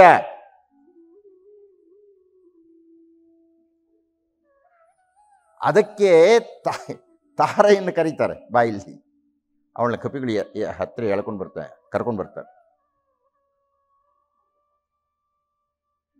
ಪ್ರೀತಿಂ ಪರಾಂ ಪ್ರಾಪ್ಸ್ಯಸಿ ತಾಂ ತಥೈವ ಹೇಳೋ ಮಾತೇ ಇದು. ಗಂಡ ಸತ್ತಾಗ ಅವನ ಜೊತೆ ನಾನು ಪ್ರಾಣವೇ ಬಿಟ್ಬಿಡ್ತೀನಿ ಅಂತ ಹೇಳ್ತಾ ಇದ್ದಾಗ ಶ್ರೀರಾಮನೇ ಹೇಳ್ತಾರೆ, ಅಮ್ಮ ನಿಂಗೆ ಒಳ್ಳೆ ಪ್ರೀತಿ ಎಲ್ಲ ಸಿಗುತ್ತೆ ಬಿಡು ಅಂತ. ಸಾಧಾರಣವಾದ ಸಂದರ್ಭದಲ್ಲಾಗಿದ್ದರೆ ಆ ವಾಕ್ಯಕ್ಕೆ ಅರ್ಥವೇ ಇಲ್ಲ. ಪ್ರೀತಿಂ ಪರಾಂ ಪ್ರಾಪ್ಸ್ಯಸಿ ತಾಂ ತಥೈವ, ನಿನಗೆ ಒಳ್ಳೆ ಪ್ರೀತಿನೇ ಸಿಗುತ್ತೆ ಬಿಡು ಮುಂದೆ ಅಂತ ಹೇಳ್ಬೋದಾಗ, ಸತ್ತೋಗ್ತೀನಿ ಅಂತಿದ್ರೆ. ಆದರೆ ರಾಮರು ಭವಿಷ್ಯ ದರ್ಶನವನ್ನು ಮಾಡಿ ಈ ಮಾತನ್ನು ಹೇಳ್ತಾ ಇದ್ದಾರೆ, ನಿನಗೆ ಪ್ರೀತಿ ಪ್ರಣಯ ಎಲ್ಲ ಸಿಗುತ್ತೆ ಅಂತ. ನಾವು ನೋಡ್ತೀವಲ್ಲ ಮುಂದೆ ಶ್ರೀರಾಮರು ಏನಪ್ಪ ಹೀಗೆ ಹೇಳಿಬಿಟ್ರು ಅಂತ ನನಗೆ ಎಷ್ಟೋ 25 ವರ್ಷದ ಹಿಂದಿಂದ ಓದ್ದಾಗ ಅನ್ನಿಸ್ತು ನಂಗೆ. ಹಾಗೆ ಏನು ಹೇಳ್ಬೋದೆ ಗಂಡ ಸತ್ತಿರತಕ್ಕಂಥ ಹೆಂಡತಿಗೆ ಈ ರೀತಿ ಹೇಳ್ಬೋದೆ ಶ್ರೀರಾಮರು? ಹೇಳಿದ್ರಲ್ಲ, ಯಾಕೆ ಹೇಳಿದ್ರು ಒಂದು 2 ಪುಟಕ್ಕೆ ಉತ್ತರ ಸಿಕ್ಬಿಡುತ್ತೆ ನಿಮಗೆ. ಆದ್ದರಿಂದಲೇ ತಾರಾ ವಿಲಾಪ ಅನ್ನೋದ್ರಾಗ ಅರ್ಥ ಇಲ್ಲ. ಅದು ಮಂದೋದರಿ ವಿಲಾಪ, ಇನ್ನು ಅದಕ್ಕೆ ಮಾನ್ಯತೆ ಇದೆ. ಹೀಗಲ್ಲ ಅದು. ಈ ಸಂದರ್ಭದಲ್ಲಿ ಒಂದು ಪುಟ್ಟ ವಾಕ್ಯವನ್ನು ನಾನು ತುಂಬ ಮಹತ್ವ ಕೊಟ್ಟು ನೋಡ್ತೀನಿ. ರಜತ ಜಿಹ್ವೆಯ ಶ್ರೀನಿವಾಸ ಶಾಸ್ತ್ರಿಗಳು ತಮಿಳುನಾಡಿನಲ್ಲಿ ಬಹಳ ಪ್ರಸಿದ್ಧರು. ಅವರು ರಾಮಾಯಣದ ಬಗ್ಗೆ ಸಾಕಷ್ಟು ಪ್ರವಚನಗಳನ್ನು ಮಾಡಿದ್ದಾರೆ. ಅದು ಪುಸ್ತಕವಾಗಿಯೂ ಬಂದಿದೆ. ಬಹಳ ದೊಡ್ಡ ವಿದ್ವಾಂಸರು, ಬಹಳ ಅದ್ಭುತವಾಗಿರತಕ್ಕಂಥ ವಿರಚನೆಗಳದೆಲ್ಲನೂ. ಆದರೆ ನನಗೆ ಒಂದು ವಿಷಯದಲ್ಲಿ ಆ ಬರವಣಿಗೆಯ ಈ ಸಂದರ್ಭದ ಬಗ್ಗೆ ವಿರೋಧ ಇದೆ. ಅದೇನು ಅಂದರೆ, ಅದು ನಮ್ಮ ಮನದೇವರಿಗೆ ಸಂಬಂಧಪಟ್ಟಿದ್ದು, ಅಂದರೆ ಹನುಮಂತನಿಗೆ ಸಂಬಂಧಪಟ್ಟಿದ್ದು ಈ ಸಂದರ್ಭ. ಅದು ಅವರೇನು ಬರೀತಾರೆ ಅಂದರೆ, ನೋಡಿ ಹನುಮಂತನಿಗೆ ಸ್ವಲ್ಪ ಮರೆವು ಇದೆ. ಹನುಮಂತನಿಗೆ ಮರೆವು ಎಲ್ಲ ಬಿಟ್ಟು ಜಿತೇಂದ್ರಿಯಂ ಬುದ್ಧಿಮತಾಂ ವರಿಷ್ಠಂ ಅಂತೆಲ್ಲ ಕೊಂಡಾಡ್ತಕ್ಕ ನಾವು ಹನುಮಂತ ಮರೀತಾನೇನ್ರಿ? ಹನುಮಂತನಿಗೆ 2 ಸಂದರ್ಭಗಳಲ್ಲಿ ಸ್ವಲ್ಪ ಮರೆವು ಇದೆ ಅಂತ ಕಾಣುತ್ತೆ ಅಂತ ಹೇಳಿ ಇದೊಂದು ಉದಾಹರಣೆ ಕೊಡ್ತಾರೆ. ಈಗ ಏನಂತ ಉದಾಹರಣೆ ಕೊಡ್ತಾರೆ ಅವರು? ಶ್ರೀರಾಮರು ಸುಗ್ರೀವನಿಗೆ ಪ್ರಮಾಣ ಮಾಡಿದ್ದಾರೆ. ಏನಂತ? ನಿನಗೆ ವಾನರ ರಾಜ್ಯವನ್ನು ಕೊಡ್ತೀನಿ ಅಂತ.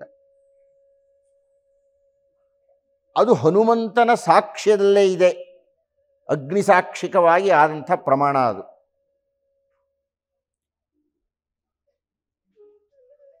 ಹನುಮಂತನ ಸಾಕ್ಷಿಯಲ್ಲಿ ಶ್ರೀರಾಮರು ಸುಗ್ರೀವನಿಗೆ ಪಟ್ಟಾಭಿಷೇಕ ಮಾಡ್ತೀನಿ ಅಂತ ಪ್ರಮಾಣ ಮಾಡಿದ್ದಾರೆ.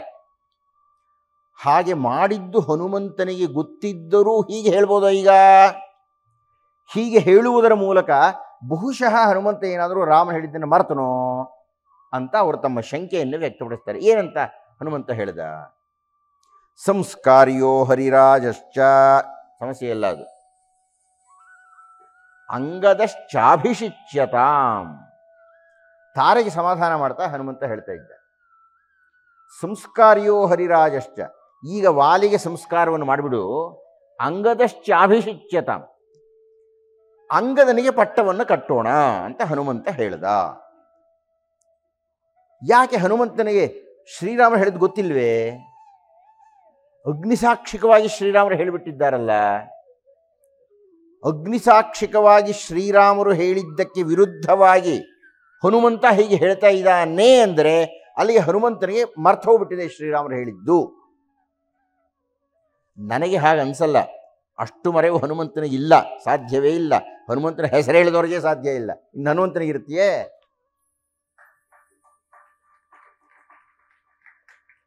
ಹಾಗಾದರೆ ಏನಿದರ ಅರ್ಥ?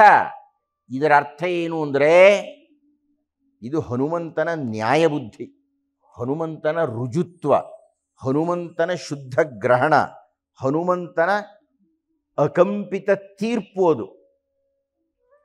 ಅಲ್ರಿ, ವಾಲಿ ಸತ್ತೋದ ಮೇಲೆ ಆ ಸಿಂಹಾಸನ ಅಂಗದನಿಗೆ ಬರಬೇಕಾದ್ರೆ ಸುಗ್ರೀವನಿಗೆ ಹೇಗೆ ಹೋಗುತ್ತೆ? ಇದು ಹನುಮಂತನ ತರ್ಕ. ಅದರಲ್ಲಿ ಗೆದ್ದನೋ ಬಿಟ್ಟನೋ ಬೇರೆ. ಈಗ ನಮ್ಮಲ್ಲಿ ಹಲವಾರು ಸಜ್ಜನರು ಏನೋ ಕೆಲವು ಅವರ ಜೀವನದ ಸಿದ್ಧಾಂತಗಳನ್ನ ಇಟ್ಕೊಂಡು ಬದುಕ್ತಾ ಇರ್ತಾರೆ. ಗೆಲ್ಲದೇ ಇರಬಹುದು, ಅವರು ಸೋಲಲೂಬಹುದು. ಸೋತರೂ ಚಿಂತೆ ಇಲ್ಲ, ಅವ್ರದ್ದು ಯಾವುದೋ ಒಂದು ಧ್ಯೇಯ ಇದೆಯಲ್ಲ, ಅವ್ರದ್ದು ಯಾವುದೋ ಒಂದು ಒಳ್ಳೆ ಗುರಿ ಇದೆಯಲ್ಲ, ಆ ಗುರಿಯ ಕಡೆಗೆ ಅವ್ರು ಹೋಗ್ತಾ ಇರ್ತಾರೆ. ಸದ್ಧರ್ಮವನ್ನೋ ನ್ಯಾಯವನ್ನೋ ತಾವು ತಿಳಿದಂತಹ ಸಿದ್ಧಾಂತಕ್ಕಾಗಿ ಜೀವನದಲ್ಲಿ ಸೋತು ಮಡಿದವರಿಗೂ ಸ್ವರ್ಗ ಉಂಟು. ಗೆಲ್ಲಲೇಬೇಕಿಲ್ಲಿ ಅಂತೇನೂ ಇಲ್ಲ. ನನ್ನ ಸಿದ್ಧಾಂತದಲ್ಲಿ ನಾನು ಸೋಲಬಹುದು. ಸ್ವತಂತ್ರ ಸಂಗ್ರಾಮದಲ್ಲಿ ಎಷ್ಟು ಲಕ್ಷ ಜನ ಸತ್ತೋಗಲಿಲ್ಲ, ಅವ್ರ ಕಾಲದಲ್ಲಿ ಏನೂ ಸ್ವತಂತ್ರ ಸಿಗಲಿಲ್ಲ, ಆದರೆ ಆಮೇಲೆ ಸಿಕ್ಕಿದ್ದು ಬೇರೆ. ಹಾಗಂತ ಆಗ ಮಾಡಿದವ್ರದೆಲ್ಲ ವ್ಯರ್ಥ ಅಂತ ಅಲ್ವಲ್ಲ. ಹಾಗೆ ಹನುಮಂತನ ನಿಚ್ಚಳ ದೃಷ್ಟಿ ಇದು ಸುಗ್ರೀವನಿಗೆ ಸೇರಬೇಕಾದ ಸಿಂಹಾಸನ ಅಲ್ಲಪ್ಪ, ಇದು ಅಂಗದನಿಗೆ ಸೇರಬೇಕಾದ್ದು ಅಂತ ತೀರ್ಪು ಕೊಡ್ತು. ಅದು ಮರ್ತು ಹೋದ್ರವರು. ಹನುಮಂತ ಅಷ್ಟು ಪ್ರಾಜ್ಞ. ಅದಕ್ಕೆ ನೆನ್ನೆ ಮಾತನಾಡ್ತಾ ಅವರಿಗೆ ಉತ್ತರ ಹೇಳಿದೆ, ಹನುಮಂತ ಯಾವಾಗ ಸುಗ್ರೀವನ ಪರವಾಗಿ ಮಾತಾಡಿದ್ದಾನೆ ಅಂದರೆ, ಸುಗ್ರೀವೋ ನಾಮ ಧರ್ಮಾತ್ಮ ಅಂತ ಯಾವ ಕಶ್ಚಿದ್ವಾನರ ಯೂಥಪಃ ವೀರ ವಿನಿಕೃತಾಭ್ರಾತ್ರ ಕಶ್ಚಿತ್ ಭ್ರಮತಿ ದುಃಖಿತಃ ಅಂತ ಹನುಮಂತ ಹೇಳ್ತಾ ಇದ್ದಾನೆ ಅಂತಿದ್ದಾಗೇನೆ ಅದು ನೀವು ಶಂಕೆ ಹೇಳೋ ಹಾಗಿಲ್ಲ ಸ್ವಾಮಿ, ಅದು ಬಹಳ ದೊಡ್ಡ ಸಾಕ್ಷ್ಯ. ಅದು ಹನುಮಂತ ನೋಡಿದ್ದಾನೆ ಅದನ್ನು. ಹಾಗೆ ಇಲ್ಲಿ ಹನುಮಂತ ಅಂಗದನಿಗೆ ಪಟ್ಟಾಭಿಷೇಕವಾಗಬೇಕು ಅನ್ನತಕ್ಕಂಥದ್ದು ನ್ಯಾಯ, ಅದನ್ನೇ ಎತ್ತಿ ಹಿಡಿದಿದ್ದಾನೆ. ಅದು ಊರ್ಜಿತವಾಗದೇ ಇರಬಹುದು, ಆ ಮಾತು ಬೇರೆ. ಆದರೆ ಸತ್ಯ ಪ್ರತಿಷ್ಠಾಪನೆಯಲ್ಲಿ ಹನುಮಂತ ತುಂಬ ನಿಚ್ಚಳವಾಗಿ ತನ್ನ ನ್ಯಾಯವನ್ನು ಮಂಡನೆ ಮಾಡಿದ್ದಾನೆ. ಅದರಿಂದ ಶ್ರೀನಿವಾಸ ಶಾಸ್ತ್ರಿಗಳು ಹೇಳಿದ ಹಾಗೆ ಅದೇನು ಮರೆತ ವಿಷಯ ಅಂತ ನನಗನ್ನಿಸ್ತಾ ಇಲ್ಲ. ಮುಂದುವರಿಯೋಣ. ಎಲ್ಲ ಸಂಸ್ಕಾರ ಆಯಿತು. ಸುಗ್ರೀವನಿಗೆ ಈಗ ಪಟ್ಟಾಭಿಷೇಕವಾಗಬೇಕು.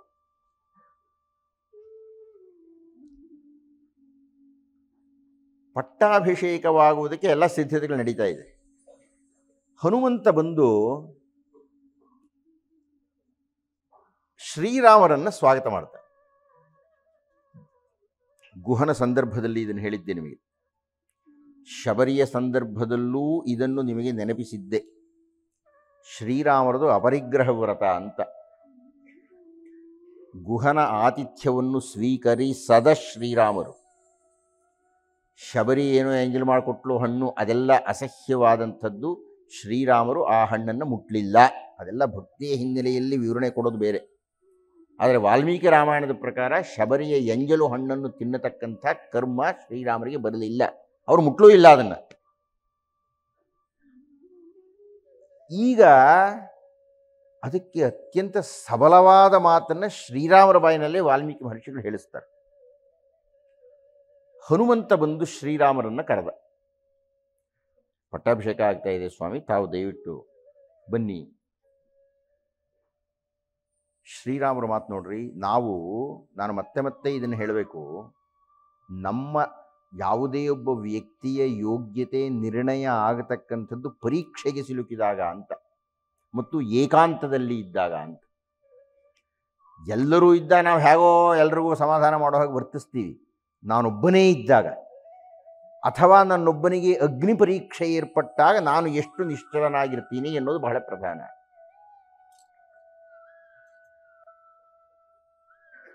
ಹನುಮಂತ ಬಂದು ಶ್ರೀರಾಮರೇ ಬನ್ನಿ, ಕಿಷ್ಕಿಂಧೆಗೆ ಸುಗ್ರೀವನಿಗೆ ಪಟ್ಟಾಭಿಷೇಕ ಆಗ್ತಾ ಇದೆ, ತಮ್ಮ ಸಾಕ್ಷ್ಯದಲ್ಲಿ ತಮ್ಮ ಅದ್ವೈರ್ಯತ್ವದಲ್ಲಿ ಇದಾಗಲಿ ಅಂದಾಗ ಶ್ರೀರಾಮರೇ ಹೇಳ್ತಾರೆ, ಚತುರ್ದಶ ಸಮಾಃ ಸೌಮ್ಯ. ನೋಡಪ್ಪ, 14 ವರ್ಷಗಳ ಕಾಲ ಗ್ರಾಮೇ ವ, ಅದು ಹಳ್ಳಿ ಆಗಿರಲಿ ಪಟ್ಟಣವಾಗಿರಲಿ, ನ ಪ್ರವೇಕ್ಷ್ಯಾಮಿ ಹನುಮನ್, ನಾನು ಒಳಗೆ ಬರೋ ಹಾಗಿಲ್ಲ ಕಣಯ್ಯ, ನಮ್ಮ ಅಪ್ಪನಿಗೆ ಮಾತು ಕೊಟ್ಬಿಟ್ಟಿದ್ದೀನಿ.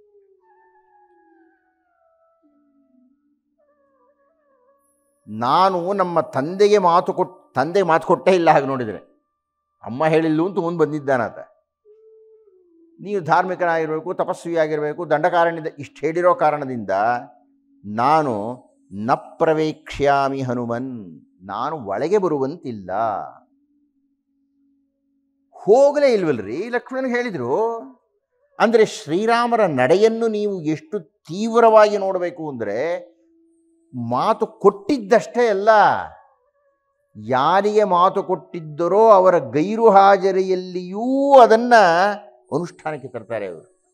ಏನೊಂದು ನಿಮಿಷ ಹೋಗಿ ಬಂದೋಣ ಬನ್ನಿ ಅನ್ನುವಾಗಿಲ್ಲ. ಅದು ಮಾತು ಕೊಟ್ಟಿದ್ದೇನೆ, ನಾನು ನಗರದೊಳಕ್ಕೆ ಬರಲಿಲ್ಲ. ಸರಿ, ಪ್ರಸ್ರವಣಗಿರಿಯಲ್ಲಿ ಅವರು ಉಳಿದ್ರು, ಶ್ರೀರಾಮರು ಲಕ್ಷ್ಮಣ. ಈ ಕಡೆ ಸುಗ್ರೀವನಿಗೆ ಪಟ್ಟಾಭಿಷೇಕ ಆಯಿತು. ಕಳೆಕೊಂಡಿದ್ದ ಸುಖವನ್ನೆಲ್ಲ ಆತ 2ರಷ್ಟು ಅನುಭವಿಸಲಿಕ್ಕೆ ಆರಂಭ ಮಾಡಿದ.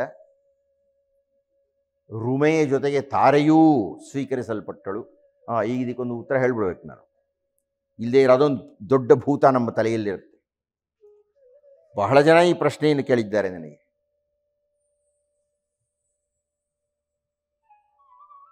ಶ್ರೀರಾಮರು ವಾಲಿಯನ್ನು ನಿಗ್ರಹಿಸಿದ್ದಕ್ಕೆ ಕಾರಣ ಸುಗ್ರೀವನ ಪತ್ನಿಯಾಗಿರತಕ್ಕಂತಹ ರುಮೆಯನ್ನು ಆತ ಅನುಭವಿಸಿದ ಅಂತ, ಅದು ಧರ್ಮ ಇತ್ಯಾದಿ ಎಲ್ಲ ಶ್ರೀರಾಮರು ಹೇಳಿದರು. ಆದರೆ ಅದೇ ಶ್ರೀರಾಮರು ಸುಗ್ರೀವ ವಾಲಿ ಪತ್ನಿಯಾಗಿರತಕ್ಕಂತಹ ತಾರೆಯನ್ನು ಉಪಯೋಗಿಸ್ತಾ ಇದ್ದಾಗ ಯಾಕೆ ಸುಮ್ಮನೆ ಇದ್ದರು? ಸುಗ್ರೀವ ಪತ್ನಿಯನ್ನು ವಾಲಿ ಅನುಭವಿಸಿದ್ದರಿಂದ ವಾಲಿನ ಸಾಯಿಸಿಬಿಟ್ರು. ಕಾರಣ ಅದು. ಈಗ ಸುಗ್ರೀವ ವಾಲಿಯ ಪತ್ನಿಯಾದ ತಾರೆಯನ್ನು ಅನುಭವಿಸ್ತಾ ಇದ್ದಾನಲ್ರಿ, ಸುಗ್ರೀವನ ಯಾಕೆ ಸಾಯಿಸಲಿಲ್ಲ? ಇದನ್ನು ಯಾಕೆ ನಾನು ಮತ್ತೆ ಮತ್ತೆ ಕೆದಕ್ತೀನಿ ಅಂದರೆ, ನಿಮಗೆ ಯಾವುದೇ ಕಾರಣದಲ್ಲೂ ರಾಮರ ನಡೆಯಲ್ಲಿ ಕಿಂಚಿತ್ ಎಳ್ಳುಮನೆಯಷ್ಟು ದೋಷವೂ ಕಾಣಬಾರದು ಅಂತ. ನೀವು ರಾಮಾದರ್ಶವನ್ನು ಹೊಂದಿದ್ದರೆ, ರಾಮಭಕ್ತರಾಗಿದ್ದರೆ, ರಾಮನನ್ನು ಮಾರ್ಗದರ್ಶಿ ಅಂತ ಒಪ್ಕೊಂಡಿದ್ದರೆ, ಅಲ್ಲಿ ಒಂದೇ ಒಂದು ಸಾಸುವೆಯಷ್ಟು ದೋಷ ಇದ್ರೂ ಅದು ಮಾರ್ಗದರ್ಶನ ಆಗಲ್ಲ. ನನಗೇನೋ ಅಳುಕಿರುತ್ತೆ ಶ್ರೀರಾಮರ ಬಗ್ಗೆ. ಈ ಪ್ರಶ್ನೆಯನ್ನು ನನಗೆ ಭಾಳ ಮಂದಿ ಕೇಳಿದ್ದಾರೆ, ಶ್ರೀರಾಮರು ಮಾಡಿದ್ದು ನ್ಯಾಯವೋ ಅಂತ. ನಮ್ಮ ವೇದಗಳಲ್ಲಿ ಇದಕ್ಕೆ ಆಧಾರ ಉಂಟು. ಏನಂತ? ಈ ವಿಧವಾ ವಿವಾಹ ಇತ್ಯಾದಿಗಳ ಬಗ್ಗೆ 20ನೇ ಶತಮಾನದಲ್ಲಿ 2015ನೇ ಇಸವಿಯಲ್ಲಿಯೂ ನಾವು ತಲೆ ಕೆಡಿಸ್ಕೊಂಡ್ಬಿಡ್ತೀವಿ. ಅದು ಸರಿಯೋ, ಮಾಡ್ಬೋದೋ, ಮಾಡಿಕೊಡ್ದೋ, ಹೇಗಪ್ಪ, ಏನಪ್ಪ ಅಂತೆಲ್ಲ ನಾವು ಚರ್ಚೆ ಮಾಡ್ತೀವಿ. ಬಹಳ ಆಧುನಿಕರು ಅಂತ ಯೋಚನೆ ಮಾಡಿದ ನಾವು. ಆದರೆ ವೇದಗಳಲ್ಲಿ ಇದಕ್ಕೆ ಎಷ್ಟು ಸರಳವಾದ ತೀರ್ಪುಗಳನ್ನು ಕೊಟ್ಟಿದ್ದಾರೆ ಅಂದರೆ, ಋಗ್ವೇದ 1ರಲ್ಲಿ ಏನೇ ಸುಮಾರು 39 ಋಷಿಕೆಯರನ್ನು ಲೆಕ್ಕ ಮಾಡ್ತಾರೆ. ಋಷಿಕೆ ಅಂದರೆ ಋಷಿಗೆ ಸಂವಾದಿಯಾದದ್ದು, ಸ್ತ್ರೀಲಿಂಗ ಅನ್ನೋ ಅರ್ಥದಲ್ಲಿ. ನಮಗೆ ಬ್ರಹ್ಮರ್ಷಿಗಳ ಬಗ್ಗೆ ಮಾತಾಡ್ತೀವಿ, ಬ್ರಹ್ಮವಾದಿನಿಯರನ್ನು ನೋಡೋದಿಲ್ಲ. 39 ಜನ ಇದ್ದಾರೆ. ಅಂದರೆ ಸ್ತ್ರೀ ಸ್ವತಂತ್ರ ಅನ್ನತಕ್ಕಂಥದ್ದು ಅಷ್ಟು ಪರಮೋಚ್ಚ ಪ್ರಮಾಣದಲ್ಲಿ ವೈದಿಕ ಕಾಲದಲ್ಲಿ ಇತ್ತು ನಮ್ಮಲ್ಲಿ. ಮಧ್ಯದಲ್ಲಿ ಏನೋ ಪುರಾಣ ಯುಗಗಳು ಬಂತು, ಏನೇನೋ ಆಯಿತು. ಶ್ರೀರಾಮರು ತನ್ನ ತಂದೆ ತನಗೆ ಆದೇಶವನ್ನು ಕೊಟ್ಟಾಗ, ತಾಯಿಗೆ ಹೇಳಲಿಕ್ಕೆ ಬಂದಾಗ ಕೌಸಲ್ಯ ಏನು ಮಾಡ್ತಾ ಇದ್ಲು? ಪ್ರಾಣಾಯಾಮೇನ ಪುರುಷಂ ಧ್ಯಾಯಮಾನ ಜನಾರ್ದನಂ. ಪ್ರಾಣಾಯಾಮ ಮಾಡ್ತಾ ಕೂತಿದ್ಲ್ರಿ. ಯಾಕೆ? ಪ್ರಾಣಾಯಾಮ ಅನ್ನೋದ್ರೊಳಗೆ ಪ್ರಣವ ಅನ್ನೋದು ಸೇರುತ್ತೆ, ಗಾಯತ್ರಿ ಅನ್ನೋದು ಸೇರುತ್ತೆ, ಗಾಯತ್ರಿ ಶಿರಸ್ಸು ಸೇರುತ್ತೆ, ವ್ಯಾಹೃತಿ ಸೇರುತ್ತೆ ಅಂತ ಆ ಹೊತ್ತು ಹೇಳಿದ್ದೆ ನಾನು ನಿಮಗೆ. ಅಂದರೆ ಪ್ರಾಣಾಯಾಮವನ್ನು, ಓಂಕಾರವನ್ನು, ಗಾಯತ್ರಿ ಜಪವನ್ನು ಮಾಡ್ತಾ ಇದ್ದಂಥ ವ್ಯಕ್ತಿ ಕೌಸಲ್ಯೆ. ರಾಮಾಯಣದಲ್ಲಿ ದಾಖಲು, ಋಗ್ವೇದದಲ್ಲಿ ಇದರ ಬಗ್ಗೆ ಸಾಕಷ್ಟು ಪುರಾವೆಗಳು ಸಿಗುತ್ತೆ. ಇದರೊಳಗೆ ಒಂದು ಘಟನೆಯನ್ನು ಈ ಸಂದರ್ಭಕ್ಕೆ ಅನುಗುಣವಾಗಿ ನಾನು ನಿಮಗೆ ಅನುವಾದ ಮಾಡಬೇಕು. ಏನು? ಗಂಡ ಸತ್ತು ಹೋದರೆ ಆ ಹೆಣ್ಣು ಏನು ಮಾಡಬೇಕು ಇವಾಗ? ಏನು ಬೆಂಕಿ ಬಿಲ್ ಸಾಯ್ಬೇಕಾ? ಅಥವಾ ನಮ್ಮ ಕಡೆ ಎಲ್ಲಿ ಮಾಡಿದ ಹಾಗೆ ತಲೆಯನ್ನು ಬೋಳಿಸ್ಕೊಂಡು ಕೆಂಪಟ್ಟೆ ಉಡಿಸ್ಬಿಟ್ಟು ಅವಳಿಗೆ ಅವಲಕ್ಕಿ, ಅರಳು, ಹಿಟ್ಟು ಇಂಥದ್ದನ್ನು ತಿನ್ನಿಸ್ತಾ ಕೂತ್ಕೋಬೇಕಾ? ಏನು ಮಾಡಬೇಕಾಗಿ ಅನ್ನುವುದಕ್ಕೆ ಋಗ್ವೇದ ಎಷ್ಟು ಸ್ಪಷ್ಟವಾಗಿ ಉತ್ತರ ಕೊಡುತ್ತೆ ಎಂದರೆ, ಗಂಡ ಸತ್ತ ನಂತರ ಆ ಹೆಂಡತಿಗೆ ಸತ್ತೋಗಿರ್ತಾ ಆಕೆ ನಂಗೆ ಜೀವನವೇ ಬೇಡ ಅಂತ ಇರ್ತಾಳಂತೆ. ಆಗ ಎಷ್ಟು ಔದಾರ್ಯದಿಂದ ವೇದ ಮಾತಾಡುತ್ತೆ ನೋಡಿ. ಆಗ ಆ ಸತ್ತಿರತಕ್ಕ ವ್ಯಕ್ತಿಯ ತಮ್ಮ ಅವಿವಾಹಿತನಾಗಿದ್ದರೆ ಆತ ಬಂದು ಆ ಪ್ರೇತಕ್ಕೆ ಭಾಷೆ ಕೊಡಬೇಕು. ನಿನ್ನ ಹೆಂಡತಿ ಅಳ್ತಾ ಇದ್ದಾಳೆ, ನಾನು ಅವಳನ್ನು ಮದುವೆ ಆಗ್ತೀನಿ. ಅದಕ್ಕೆ ಒಂದಷ್ಟು ಚೂರು ಸಂಪ್ರದಾಯಬದ್ಧವಾಗಿರತಕ್ಕಂಥದ್ದು ಏನೋ ನಾವು ಮಾಡ್ತೀವಿ ಅಪರಕರ್ಮದಲ್ಲಿ. ಅಂದರೆ ಹೆಣ್ಣು ವಿಧವೆಯಾಗುತ್ತಿದ್ದಂತೆಯೇ, ಈ ವಾಕ್ಯವನ್ನು ದಾಖಲು ಮಾಡ್ಕೊಳ್ಳಿ ತಾವು, ಹೆಣ್ಣು ವಿಧವೆಯಾಗುತ್ತಿದ್ದಂತೆಯೇ ಪುನರ್ವಿವಾಹ ವ್ಯವಸ್ಥೆಯನ್ನು ವೈದಿಕ ಕಾಲದಲ್ಲಿ ಯೋಚನೆ ಮಾಡಿದ್ದರು. ಅಷ್ಟರ ಮಟ್ಟಿನ ಸ್ತ್ರೀ ಸ್ವಾತಂತ್ರ್ಯವನ್ನು ಅವರು ಮಾನ್ಯ ಮಾಡಿದ್ದರು. ಈಗ ಈ ವಾಲ್ಮೀಕಿ ರಾಮಾಯಣಕ್ಕೆ ಬನ್ನಿ. ಈಗ ತಾರೆ ವಿಧವೆಯಾಗಿದ್ದಾಳೆ, ಸುಗ್ರೀವ ಮೈದುನ. ಈ ಸುಗ್ರೀವ ಈಗ ತಾರೆಗೆ ಗಂಡನಾಗಿದ್ದಾನೆ. ವೈದಿಕ ಮರ್ಯಾದೆ ಇದೆ ಅದಕ್ಕೆ, ಮತ್ತು ಬಲಾತ್ಕಾರ ಇಲ್ಲ. ಬಹಳ ಗಮನ ಇಟ್ಟು ನೋಡಬೇಕಾದ್ದೇನು ಅಂದರೆ, ರುಮೆಯನ್ನ ವಾಲಿ ಬಲಾತ್ಕರಿಸಿದ್ದ, ಈಗ ಸುಗ್ರೀವ ಬಲಾತ್ಕರಿಸಲಿಲ್ಲ. ವಿಧವೆಯಾಗಿದ್ದ ತಾರೆಗೆ ಆಶ್ರಯವನ್ನು ಕೊಟ್ಟ. ಇದು ಧಾರ್ಮಿಕವಾಗಿ ಮಾನ್ಯ ಅಂತ ಶ್ರೀರಾಮರು ಒಪ್ಪಿಕೊಂಡ್ರು. ನೀವು ಯಾಕೆ ವಿರೋಧ ಮಾಡ್ತಾ ಇದ್ದೀರಿ ಅದಕ್ಕೆ? ತಾರೆಯ ದೃಷ್ಟಿಕೋನದಿಂದ ನೋಡಿದರೆ ನನಗೆ ಆಕೆ ಬಗ್ಗೆ ಬೆಲೆ ಇಲ್ಲ.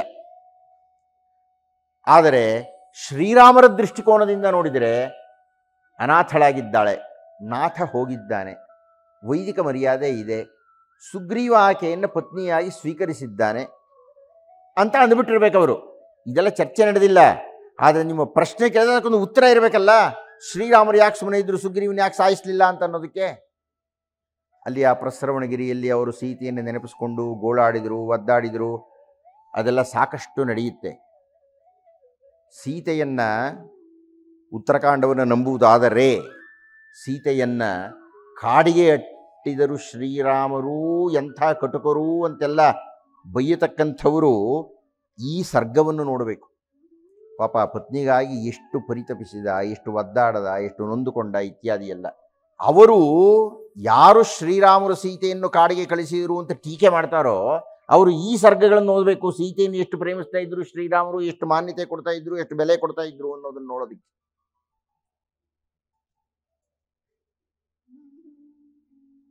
ಅಂತೂ ಆ ಮಳೆಗಾಲ ಮುಗಿಯಿತು.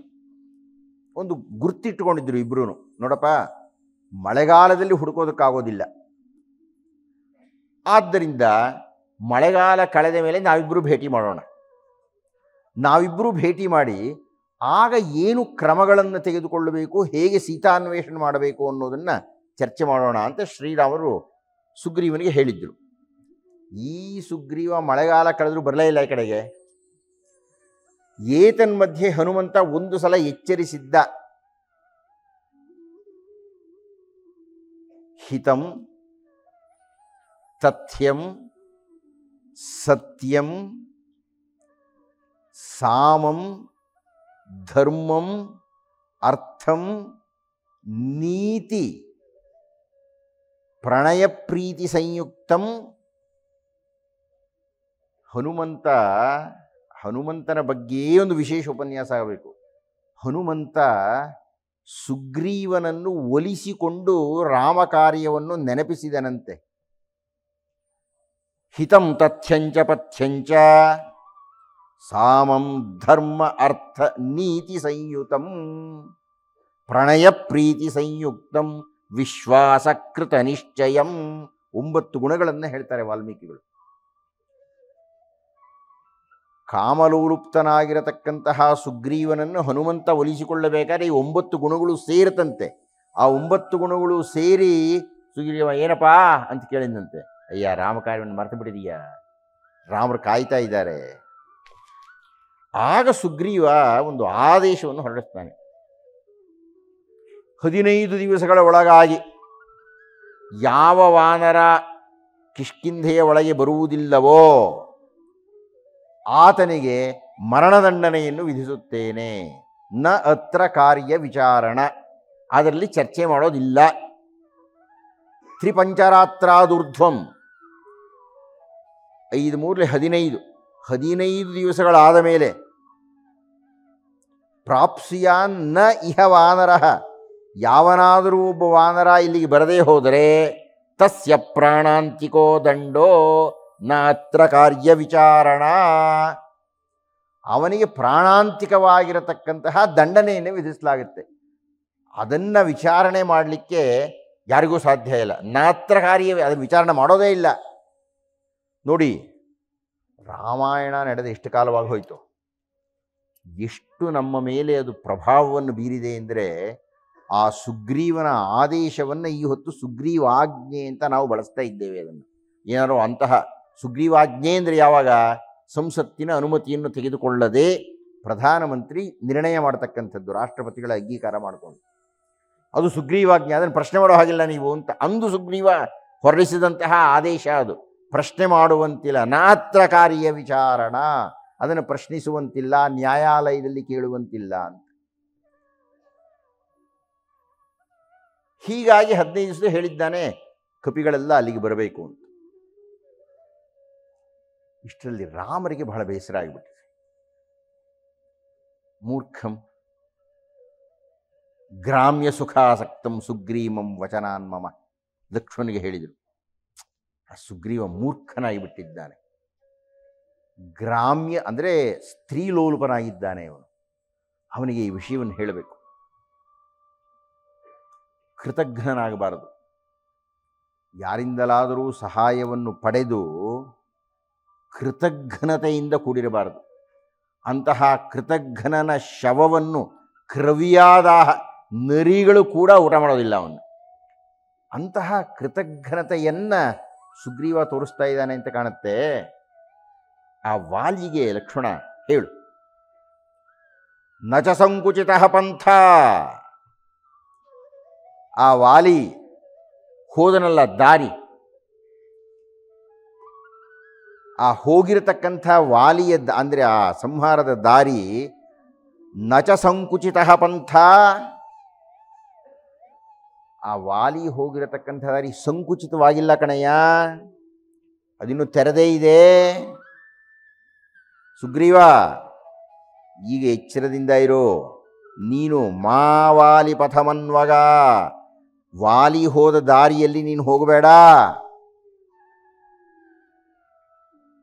ಶ್ರೀರಾಮರು ಲಕ್ಷ್ಮಣನ ಮೂಲಕ ಹೇಳಿ ಕಳಿಸ್ತಾ ಇದ್ದಾರೆ. ಹೇಳು ಅಂತ ಹೇಳಿದರು, ಸಿಟ್ಟು ಮಾಡ್ಕೊಂಡು ಹೇಳಿದರು, ಬೇಜಾರು ಮಾಡ್ಕೊಂಡು ಹೇಳಿದರು. ಯಾವ ವಾಲಿ ಸತ್ತು ಹೋದನೋ ಆ ದಾರಿ ಇಕ್ಕಟ್ಟಾಗಿಲ್ಲ, ಅಂದರೆ ವಿಶಾಲವಾಗಿದೆ. ನೀನು ಮಾತಿಕ್ಕಿದ್ರೆ ನಿನ್ನೂ ಸಾಯಿಸ್ತೀನಿ ಅಂತ. ಮಾವಾಲಿ ಪಥಮನ್ವಗ, ಆ ವಾಲಿ ಹೋದ ದಾರಿನ ಸುಗ್ರೀವ ಹೋಗಬೇಡ, ಎದ್ದೇಳು, ಎಚ್ಚೆತ್ತುಕೋ ಅಂತ ಹೋಗಿ ಹೇಳಪ್ಪ ನೀನು ಅಂತ ಸಿಟ್ಟು ಮಾಡ್ಕೊಂಡು ಹೇಳಿದರು. ತಕ್ಷಣ ಲಕ್ಷ್ಮಣ ಹೇಳಿದರು, ಅಯ್ಯೋ ಸಿಟ್ಟು ಮಾಡ್ಕೋಬೇಡಯ್ಯ, ಸಿಟ್ಟು ಮಾಡ್ಕೊಳ್ತಕ್ಕಂಥದ್ದು ಆರ್ಯರ ಲಕ್ಷಣ ಅಲ್ಲ. ಸಿಟ್ಟನ್ನು ಸಾಯಿಸಬೇಕು. ಸಿಟ್ಟನ್ನು ಸಾಯಿಸಿದಾಗಲೇ ಸವೀರಃ ಪುರುಷೋತ್ತಮ. ಯಾರು ಸಿಟ್ಟನ್ನು ಸಾಯಿಸುತ್ತಾರೋ ಅವರೇ ಪುರುಷೋತ್ತಮರು, ಅವರೇ ವೀರರು. ಆದ್ದರಿಂದ ಸಮಾಧಾನವಾಗಿ ಮಾತಾಡು. ಅದು ಹೇಳಿದ್ದರ ಬಗ್ಗೆ ತಲೆ ಕೆಡಿಸ್ಕೊಳ್ಬೇಡ, ಸುಗ್ರೀವನಿಗೆ ನೆನಪಿಸು ಕಾಲ ಆಗಿದೆ ಅಂತ. ಶ್ರೀರಾಮರಷ್ಟು ಹೇಳಿದ್ರು. ಲಕ್ಷ್ಮಣನ ಹಿಂದೆಲ್ಲ ನಾವು ನೋಡಿಬಿಟ್ಟಿದ್ದೇವೆ. ಪೌರುಷವಾದವನ್ನು ಮಂಡನೆ ಮಾಡಿದಂತಹ ಲಕ್ಷ್ಮಣ. ಅಷ್ಟು ಸುಲಭವಾಗಿ ಕ್ಷಾತ್ರವನ್ನು ಬಿಡ್ತಾನೆಯೇ? ಕ್ಷತ್ರಿಯನಾಗಿರ್ತಕ್ಕಂಥ ಲಕ್ಷ್ಮಣ. ತದೇನಾಂ ವಿಸೃಜ ಅನಾರ್ಯಂ ಕ್ಷತ್ರ ಧರ್ಮ ಆಶ್ರಿತಾಂ ಮತಿಂ ಅಂತ ಶ್ರೀರಾಮರು ಹೇಳಿದ್ರು. ಕ್ಷಾತ್ರ ಧರ್ಮವನ್ನೇ ಇಟ್ಟುಕೊಂಡಿರ್ತಕ್ಕಂಥ ಲಕ್ಷ್ಮಣ. ಅವನು ಏನು ರೋಷಾವೇಶದಿಂದ ಬಂದ, ಠೇಂಕಾರವನ್ನು ಮಾಡದ ಆ ಸುಗ್ರೀವನ ದ್ವಾರದಲ್ಲಿ ನಿಂತುಕೊಂಡು. ಇನ್ನೂ ತೂರಾಡ್ತಾನೇ ಇದ್ದಾನೆ ಸುಗ್ರೀವ. ಅವನ ಹೆಂಡತಿ ಇಬ್ಬರೂ ಒದ್ದಾಡ್ತಾ ಇದ್ದಾರೆ. ಎಚ್ಚರ ಆಯಿತು. ಅವನು ಠೇಂಕಾರವನ್ನು ಕೇಳಿ, ಏನಾಗಿದೆ ಈಗ ಅಂತ ವಿಷಯ ಗೊತ್ತಾಯಿತು. ಲಕ್ಷ್ಮಣ ಬಂದಿದ್ದಾನೆ ಅಂತ. ಆಗ ಸುಗ್ರೀವ ಏನು ಮಾಡ್ದ, ನಾನೇ ಹೋದ್ರೆ ಬೈದು ಬಿಡ್ತಾನೆ ಬಾಯಿಗೆ ಬಂದಾಗೆ, ತಾರೆ ನೀನು ಹೋಗು ಅಂದ. ನೀನು ಹೋಗಿ ಸ್ವಲ್ಪ ಸಮಾಧಾನ ಮಾಡು ಅಂತ. ಅವಳು ಕುಡ್ಕೊಂಡು ಬಂದ್ಲಂತೆ. ಆವ ಲಕ್ಷ್ಮಣ ಬೈತಾನೆ, ಕುಡಿಯೋದ್ರಿಂದ ಏನೇನೆಲ್ಲ ಹಾಳಾಗಿ ಹೋಗ್ತೀರಿ ನೀವು ಅಂತಂತ. ಲಕ್ಷ್ಮಣಿಗೇನೋ ಸಮಾಧಾನ ಮಾಡಿದ್ಲು. ಲಕ್ಷ್ಮಣ ಕೇಳೋಕೆ ಸಿದ್ಧ ಇರಲಿಲ್ಲ. ಬ್ರಹ್ಮಘ್ನೇಚ, ಅವನೊಂದು ದೊಡ್ಡ ಪಟ್ಟಿ ಕೊಟ್ಬಿಟ್ಟ ಲಕ್ಷ್ಮಣ, ಯಾರ್ಯಾರಿಗೆ ಏನೇನು ಆಗಬಹುದು ಅಂತ. ಬ್ರಹ್ಮಘ್ನೇಚ ಸುರಾಪೇಚ ಗೋಘ್ನೆ ಭಗ್ನ ವ್ರತೆ ತಥ. 4 ಹೇಳ್ತಾನಾತ. ಬ್ರಹ್ಮಘ್ನ ಅಂದರೆ ಬ್ರಾಹ್ಮಣನಿಗೆ ತೊಂದರೆ ಕೊಟ್ಟವನು ಅಥವಾ ಬ್ರಾಹ್ಮಣನನ್ನು ಸಾಯಿಸಿದವನು. ಸುರಾಪೇಚ, ಹೆಂಡ ಕುಡಿದವನು, ಅದೊಂದು ಪಾಪ. ಗೋಘ್ನೆ, ಹಸುವನ್ನು ಸಾಯಿಸಿದವನು. ಭಗ್ನ ವ್ರತೆ ತಥ, ನೀವು ಯಾವುದೊಂದು ವ್ರತವನ್ನು ಹಿಡಿದಿರ್ತೀರಿ, ಆ ವ್ರತವನ್ನು ಬಿಟ್ಟರೆ. ಇವರಿಗೆಲ್ಲ ನಿಷ್ಕೃತಿ ಇದೆ, ಏನೋ ಒಂದು ಕ್ಷಮೆ ಇದೆ. ಆಯ್ತಪ್ಪ, ಇಂಥದ್ದೇನೋ ಪ್ರಾಯಶ್ಚಿತ್ತ ಮಾಡಯ್ಯ, ನಿನಗೆ ಕ್ಷಮೆ ಇದೆ ಅಂತ ಹೇಳಿಬಿಡಬಹುದು. ಕೃತಘ್ನೆ, ಇದನ್ನು ನೀವು ದಾಖಲು ಮಾಡ್ಕೋಬೇಕು. ಕೃತಘ್ನೆ ನಾಸ್ತಿ ಸತ್ಕೃತಿ ನಿಷ್ಕೃತಿ ಅಂತ. ಕೃತಘ್ನನಿಗೆ ಕ್ಷಮೆಯೇ ಇಲ್ಲ ಅಂತ. ಯಾವುದನ್ನಾದರೂ ಕ್ಷಮಿಸಬಹುದು, ಕೃತಘ್ನನನ್ನು ಕ್ಷಮಿಸೋಕ್ಕಾಗೋದಿಲ್ಲ. ಲಕ್ಷ್ಮಣ ಹೇಳ್ತಾನೆ, ಅನಾರ್ಯಸ್ತ್ವಂ ಕೃತಘ್ನೇ ಮಿಥ್ಯಾವಾದೀಚ ವಾನರ. ಅವನಿದಾನಲ್ಲ ಸುಗ್ರೀವ, ಅವನೆಂಥವನು ಅಂದರೆ ಅನಾರ್ಯ, ಕೃತಘ್ನ, ಮಿಥ್ಯಾವಾದಿ, ಸುಳ್ಳು ಹೇಳೋನು. ಏನು ಹೇಳಿದ್ರು ಲಕ್ಷ್ಮಣ ಇಳಿತಾ ಇಲ್ಲ. ಕೊನೆಗೆ ತಾರೆ ಹೇಳಿದ್ಲು, ನೋಡಪ್ಪ, ನಿನಗಿದು ಅರ್ಥ ಆಗಲ್ಲ, ನಿನ್ನ ಜೊತೆಗೆ ಹೆಂಡತಿ ಇಲ್ಲ. ಸುಗ್ರೀವ ಎಷ್ಟೋ ಕಾಲ ಹೆಂಡತಿಯ ಸಂಸರ್ಗದಲ್ಲಿ ಇಲ್ಲದೇ ಇದ್ದವನು, ಈಗೇನೋ ಸ್ವಲ್ಪ ಸುಖವನ್ನು ಅನುಭವಿಸ್ತಾ ಇದ್ದಾನೆ. ಅಷ್ಟೊಂದು ಸಿಟ್ಟು ಮಾಡ್ಕೋಬೇಕಾ ಇಲ್ಲ ನೀನು. ನಾನೊಂದು ಕಾರಣ ಹೇಳ್ತೀನಿ, ತಿಳ್ಕೊಳ್ತೀಯಾ? ಘೃತಾಚ್ಯಾಂಕಿಲ ಸಂಯೋಗೆ 10 ವರ್ಷಾಣಿ ಲಕ್ಷ್ಮಣ. ನಿಮ್ಮೇಷ್ಟಿದ್ದರಲ್ಪ ವಿಶ್ವಾಮಿತ್ರರು, ಅವರು ಘೃತಾಚಿ ಸಂಯೋಗದಲ್ಲಿದ್ದಾಗ 10 ವರ್ಷ ಏನು ಸಂಧ್ಯಾವಂದನೆ ಮಾಡಲಿಲ್ಲ ಅವರು. ಅಂಥದ್ದರಲ್ಲಿ ಏನೋ 1-2 ತಿಂಗಳು ಸುಗ್ರೀವ ಪಾಪ ತನ್ನ ಹೆಂಡತಿ ಜೊತೆ ಇದ್ದಾನೆ, ಕ್ಷಮಿಸು. ನೀನು ಅಂದುಕೊಂಡಷ್ಟು ಕಟಕನಾಗಿಲ್ಲ ಅವನು. ಇಷ್ಟೊತ್ತಿಗಾಲೇ ಎಲ್ಲ ಹೇಳಿದ್ದಾನೆ, ವಾನರರೆಲ್ಲ ಬರ್ತಾ ಇದ್ದಾರೆ ಅಂತ ಹೇಳಿ ಅವನನ್ನು ಸಮಾಧಾನ ಮಾಡಿ ಸುಗ್ರೀವನಿಗೂ ಅವನಿಗೂ ಸೌಖ್ಯವನ್ನು ಏರ್ಪಡಿಸಿದ್ಲು. ಸುಗ್ರೀವನನ್ನು ಕರ್ಕೊಂಡು ಲಕ್ಷ್ಮಣ ಶ್ರೀರಾಮರ ಹತ್ತಿರಕ್ಕೆ ಬರ್ತಾನೆ. ಅಲ್ಲಿಗೆ ಬಂದ ಮೇಲೆ ಸುಗ್ರೀವ ಎಲ್ಲ ವಾನರರು ಬಂದು ಸೇರಿದ್ದಾರೆ ಅಂತಂತ ಹೇಳಿ ಮಾರನೆಯ ದಿವಸ ಶ್ರೀರಾಮರಿಗೆ 4 ಪಡೆಗಳನ್ನು ವಿಂಗಡಿಸಿ, ಪೂರ್ವ ದಿಕ್ಕಿಗೆ ಹೀಗೆ ಹೋಗುತ್ತೆ, ಪಶ್ಚಿಮ ದಿಕ್ಕಿಗೆ ಹೀಗೆ ಹೋಗುತ್ತೆ, ಉತ್ತರ ದಿಕ್ಕಿಗೆ ಹೀಗೆ, ಇಂತಿಂಥ ವಾನರ ಪ್ರಮುಖರ ಜೊತೆಗೆ ಇಂತಿಂಥ ವಾನರ ಸೈನ್ಯ ಹೋಗುತ್ತೆ ಅನ್ನತಕ್ಕಂಥದ್ದನ್ನೆಲ್ಲ ಹೇಳಿ 1-2 ಮಾತುಗಳನ್ನು ಹೇಳ್ತಾನೆ. ಅದನ್ನು ನಾನು ನಿಮ್ಮಲ್ಲಿ ದಾಖಲು ಮಾಡಬೇಕಾಗಿದೆ. ಅದು ಇಂದಿನ ಉಪನ್ಯಾಸದ ಬಹಳ ಪ್ರಧಾನವಾದ ಅಂಶ. ಹಿಂದೆ ನಾನು ನಿಮ್ಮಲ್ಲಿ ರಾಮರ ವಂಶವನ್ನು ಕುರಿತು ಮಾತನಾಡುವಾಗ ವಾಮನಾವತಾರದ ಬಗ್ಗೆ ಮಾತಾಡಿ, ತ್ರಿವಿಕ್ರಮಾವತಾರವಾದಾಗ ಆ ಬಲಿಚಕ್ರವರ್ತಿಯನ್ನು ತ್ರಿವಿಕ್ರಮನಾದಂತಹ ಆ ನಾರಾಯಣ ತುಳಿದ ಅಂತ ಹೇಳಿದ್ದೆ. ಸುತಲಕ್ಕೆ ಆತನನ್ನು ತುಳಿದ ಅಂತ ಆ ಹೊತ್ತು ಹೇಳಿದ್ದೆ ನಿಮಗೆ. ನಾನು ಕಿಷ್ಕಿಂಧಾಕಾಂಡದ ಕೊನೆಯಲ್ಲಿ ಇದರ ಬಗ್ಗೆ ಕೆಲವು ವಿವರಣೆಗಳನ್ನು ಕೊಡಬೇಕಾಗಿದೆ ಅಂತ. ನಾನು ಚಿಕ್ಕವನಾಗಿದ್ದಾಗಿನಿಂದಲೂ ಒಂದು ಪ್ರಶ್ನೆ ಇತ್ತು ನನ್ನ ತಲೆಯಲ್ಲಿ. ಏನಿದು ಸುತಲ, ಪಾತಲ, ತಲಾತಲ, ವಿತಲ, ಪಾತಾಲ, ಅಲ್ಲಿಗೆ ತುಳಿದು ಬಿಟ್ಟರೆ, ಅಂದರೆ ಈ ಪಾತಾಳ ಅಂತ ಹೇಳ್ಬೇಕಾದ್ರೆ ಈ ನೆಲದ ಕೆಳಗೆ ಅತಲ, ವಿತಲ, ಸುತಲ, ತಲಾತಲ, ಮಹಾತಲ, ರಸಾತಲ, ಪಾತಾಳ, 7ನೇದಂತಲಪ್ಪ ಅದು ಎಲ್ಲೋ ಕೆಳಗೆ. ಹೌದು, ನಾವು ಮನುಷ್ಯರು ಉಸಿರಾಡ್ತಾ ಇರ್ತೀವಿ. ಈ ಮಣ್ಣಿನ ಒಳಕ್ಕೆ ಹೋಗ್ಬಿಟ್ರೆ ಪಾತಾಳ ಅಂತ ಹೋದ್ರೆ ಉಸಿರಾಡೋದು ಹೇಗೆ? ಈ ಯೋಚನೆ ನನಗೆ ಚಿಕ್ಕವನಾಗಿದ್ದಾಗಲೂ ಇತ್ತು, ಮತ್ತು ನನ್ನ ಕನಸಿನಲ್ಲೇ ಹೆದರ್ಕೊಂಡ್ಬಿಡ್ತಿದ್ದೆ, ಉಸಿರಾಡದೆ ನಾನು ಪಾತಾಳಕ್ಕೆ ಹೋಗ್ಬಿಟ್ಟಿದ್ದೀನಿ ಅಂತ ಆಡ್ತಾ ಇದ್ದೆ ನಾನು. ಇದರ ಬಗ್ಗೆ ಒಂದು ಐತಿಹಾಸಿಕವಾಗಿರತಕ್ಕಂತಹ ಒಂದು ಬೃಹತ್ ಹೊತ್ತಗೆ ಮಹಾರಾಷ್ಟ್ರದಲ್ಲಿ ಬಂತು. ಪದ್ಮಾಕರ ವಿಷ್ಣುವರ್ತಕ ಅಂತ ಅವರ ಹೆಸರು. ಅವರು ಈಗಲೂ ಇದ್ದಾರೆ. ಠಾಣೆ ಹತ್ತಿರ, ಠಾಣೆಯೋ ಪುಣೆ ಅಂತ ಕಾಣುತ್ತೆ, ಅಲ್ಲಿ ಅವರು ಬಹುದೊಡ್ಡ ಶಸ್ತ್ರಚಿಕಿತ್ಸಕರು, ಈಗಲೂ ಬದುಕಿದ್ದಾರೆ. ಅವರು ಶ್ರೀಮದ್ ರಾಮಾಯಣದ ಬಗ್ಗೆ ಸಾಕಷ್ಟು ಸಂಶೋಧನೆಗಳನ್ನು ಮಾಡಿದರು. ಮಾಡಿ ಒಂದು ಪುಸ್ತಕವನ್ನು ತಂದರು. ಅದರ ಹೆಸರು ವಾಸ್ತವ ರಾಮಾಯಣ ಅಂತ. ಆ ವಾಸ್ತವ ರಾಮಾಯಣವನ್ನು ಅವರು ಆಕ್ಸ್ಫರ್ಡ್ ವಿಶ್ವವಿದ್ಯಾನಿಲಯಕ್ಕೆ ಕೊಟ್ಟರು. ಇದನ್ನು ನೀವು ಅಧ್ಯಯನ ಮಾಡಿ ಅಂತ. ಯಾಕೆಂದರೆ ಅಮೆರಿಕಕ್ಕೆ ಸಂಬಂಧಪಟ್ಟಿರ್ತಕ್ಕಂಥ ದಾಖಲಾತಿಗಳನ್ನೆಲ್ಲ ಕೊಟ್ಟಿದ್ದಾರೆ ಅದರಿಗೆ. ಅವರು ಅದನ್ನೆಲ್ಲ ಅಧ್ಯಯನ ಮಾಡಿ ಭಾರತಕ್ಕೆ ಬಂದು ಮೆಕ್ಸಿಕೋಗೆ ಹೋಗಿ ಅವರಿಗೆ ಡಾಕ್ಟರೇಟ್ ಕೊಟ್ಟರು. ದಯವಿಟ್ಟು ಗಮನಿಸಿ, ಭಾರತದ ರಾಮಾಯಣಕ್ಕೆ ಸಂಬಂಧಪಟ್ಟಂತಹ ಒಂದು ಕೃತಿಗೆ ಆಕ್ಸ್ಫರ್ಡ್ ವಿಶ್ವವಿದ್ಯಾನಿಲಯ ಈ ಮಹಾರಾಷ್ಟ್ರದ ಪುಣೆಯ ಪ್ರಾಧ್ಯಾಪಕರಿಗೆ ಪ್ರಶಸ್ತಿಯನ್ನು ಕೊಟ್ಟರು. ನಮಗೆ ನಮ್ಮ ಭಾರತೀಯರ ಶಕ್ತಿಯ ಬಗ್ಗೆ ಬಹಳ ಸಂದೇಹ, ನಮಗೇ ಸಂದೇಹ. ನಾವು ಜನಿವಾರ ಯಾಕೆ ಹಾಕ್ಕೊಳ್ತೀವಿ, ನಾವು ಹತ್ತುಗಡಕ್ಕೆ ಯಾಕೆ ಹಾಕ್ಕೊಳ್ತೀವಿ, ಜುಟ್ಟು ಯಾಕೆ ಕಟ್ತೀವಿ, ಕುಂಕುಮ ಯಾಕೆ ಇಡ್ತೀವಿ, ಇವುಗಳೇ ನಮ್ಮ ಪ್ರಾಣಿಗೂ ನಮಗೂ ಅರ್ಥ ಗೊತ್ತಿಲ್ಲ. ಯಾರಾದರೂ ಅಮೆರಿಕಾದನ್ನು ಹೇಳಬೇಕು, ನೋಡ್ರಿ ನೀವು ಯಾಕೆ ಗೊತ್ತಾ ಕುಂಕುಮ ಇಡೋದಂದ್ರೆ ಆಹಾಹಾ ಅಂತ ಬೆಲೆ ಕೊಡ್ತೀವಿ ನಾವು. ಅರಿಶಿನ ಅನ್ನತಕ್ಕಂಥದ್ದನ್ನು ಯಾಕೆ ಉಪಯೋಗಿಸುತ್ತೇವೆ ಅಂತ ಅಮೆರಿಕಾದ ವಿಜ್ಞಾನಿಯೊಬ್ಬನು ಅದರ ಮೇಲೆ ತನ್ನ ಅಧಿಕಾರನ ಉಪಯೋಗಿಸೋಕ್ಕೆ ಪ್ರಯತ್ನ ಪಟ್ಟಿದ್ದ ಒಂದಷ್ಟು ಕಾಲ. ಅದಾಗಲಿಲ್ಲ, ಆ ಮಾತು ಬೇರೆ. ಆಗ ನಮಗೆ ಓಹೋ ಅರಿಶಿನ ಮಾಡೋದು ದೊಡ್ಡದಪ್ಪ ಅಂತ ನಮಗೆ ಅನ್ಸೋಕ್ಕೆ ಶುರುವಾಯಿತು. ಅಂದರೆ ನಮ್ಮ ಯೋಗ್ಯತೆಯನ್ನು ಬೇರೆಯವರು ಹೇಳಿದಾಗಲೇ ನಮಗೆ ಬಹಳ ಸಂತೋಷ ಆಗುತ್ತೆ. ಹಾಗೆ ಆಗುವ ಸಂತೋಷದ ದೌರ್ಭಾಗ್ಯ ಏನಪ್ಪ ಅಂದರೆ, ವಿಮಾನವನ್ನು ಕಂಡು ಹಿಡಿದವರು ಯಾರಪ್ಪ? ರೈಟ್ ಸಹೋದರರು. ಇದನ್ನೇ ಶ್ರೀ ಶ್ರೀ ಶಂಕರ ಭಗವತ್ಪಾದರು ಭ್ರಮೆ ಅಂತ ಕರೆದಿದ್ದು, ಮಾಯೆ ಅಂತ ಕರೆದಿದ್ದು. ಸತ್ಯವನ್ನು ಅನುಸಂಧಾನ ಮಾಡ್ರಯ್ಯ ಅಂತಂತ ಹೇಳಿದ್ದವರು. ಯಾವ ರೈಟ್ ಸಹೋದರ್ರಿ? ಭಾರತದವರು ಅನ್ನೋಕ್ಕಾಗಲ್ವೇ ನಮಗೆ? ಶ್ರೀಮದ್ ರಾಮಾಯಣದಲ್ಲಿ ಪುಷ್ಪಕ ವಿಮಾನ, ಅದು ಇಲ್ಲ, ಅದು ಬರೀ ಅಲಂಕಾರ ಯಾಕಂತ ಇದ್ದೀರಿ? ಪುಷ್ಪಕ ವಿಮಾನ ಅನ್ನತಕ್ಕಂಥದ್ದು, ವೈಮಾನಿಕ ಅನ್ನತಕ್ಕಂಥದ್ದು, ಆ ಪದ್ಮಾಕರ ವಿಷ್ಣುವರ್ತಕ ಅನ್ನೋರು ದೊಡ್ಡ ದೊಡ್ಡ ನಕ್ಷೆಗಳನ್ನೆಲ್ಲ ಹಾಕಿ ಯಾವ ರೀತಿ ವಿಮಾನದ ಅಂಗರಚನೆ ಇತ್ತು ಅನ್ನೋದನ್ನೆಲ್ಲ ತೋರಿಸಿದ್ದಾರೆ. ಅದರಲ್ಲಿ ಅದನ್ನು ಅಮೆರಿಕಾದವರು ಒಪ್ಕೊಳ್ತಾರೆ, ನಾವು ಒಪ್ಕೊಳ್ಳೋಕೆ ಸಿದ್ಧ ಇಲ್ಲ. ಇನ್ನು ಶ್ರೀಮದ್ ರಾಮಾಯಣದ ಕಾಲದಲ್ಲಿಯೇ ವಿಮಾನ ಇತ್ತು, ಪುಷ್ಪಕ ವಿಮಾನದ ಹಾರಾಟ ಇತ್ತು. ಮೊದಲು ವಿಮಾನವನ್ನು ಹತ್ತಿದ್ದು ಯಾರು, ವಿಮಾನವನ್ನು ಏರಿದ್ದು ಯಾರು, ವಿಮಾನವನ್ನು ಹಾರಿಸಿದ್ದು ಯಾರು? ವೈಜ್ಞಾನಿಕವಾಗಿ ಸಾಕ್ಷ್ಯಾಧಾರಗಳ ಜೊತೆಗೆ ಹೇಳಬೇಕು.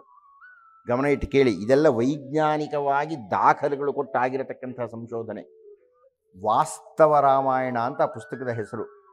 ಬರೆದಿರತಕ್ಕಂತಹವರು ಪದ್ಮಾಕರ ವಿಷ್ಣುವರ್ತಕ. ದಯವಿಟ್ಟು ಹೋಗಿ ಅದನ್ನು ಕೊಂಡುಕೊಂಡು ಓದಿ, ಬಹಳ ಒಳ್ಳೆಯ ಗ್ರಂಥ. ಶ್ರೀಮದ್ ರಾಮಾಯಣದ ಬಗ್ಗೆ ಸಾಕಷ್ಟು ದಾಖಲಾತಿಗಳು ಸಿಗುತ್ತೆ ಇದರಲ್ಲಿ. ಮೊಟ್ಟ ಮೊದಲು ಆ ವಿಮಾನವನ್ನು ಹತ್ತಿದ್ದು ಬಲಿಚಕ್ರವರ್ತಿ ಅಂತ.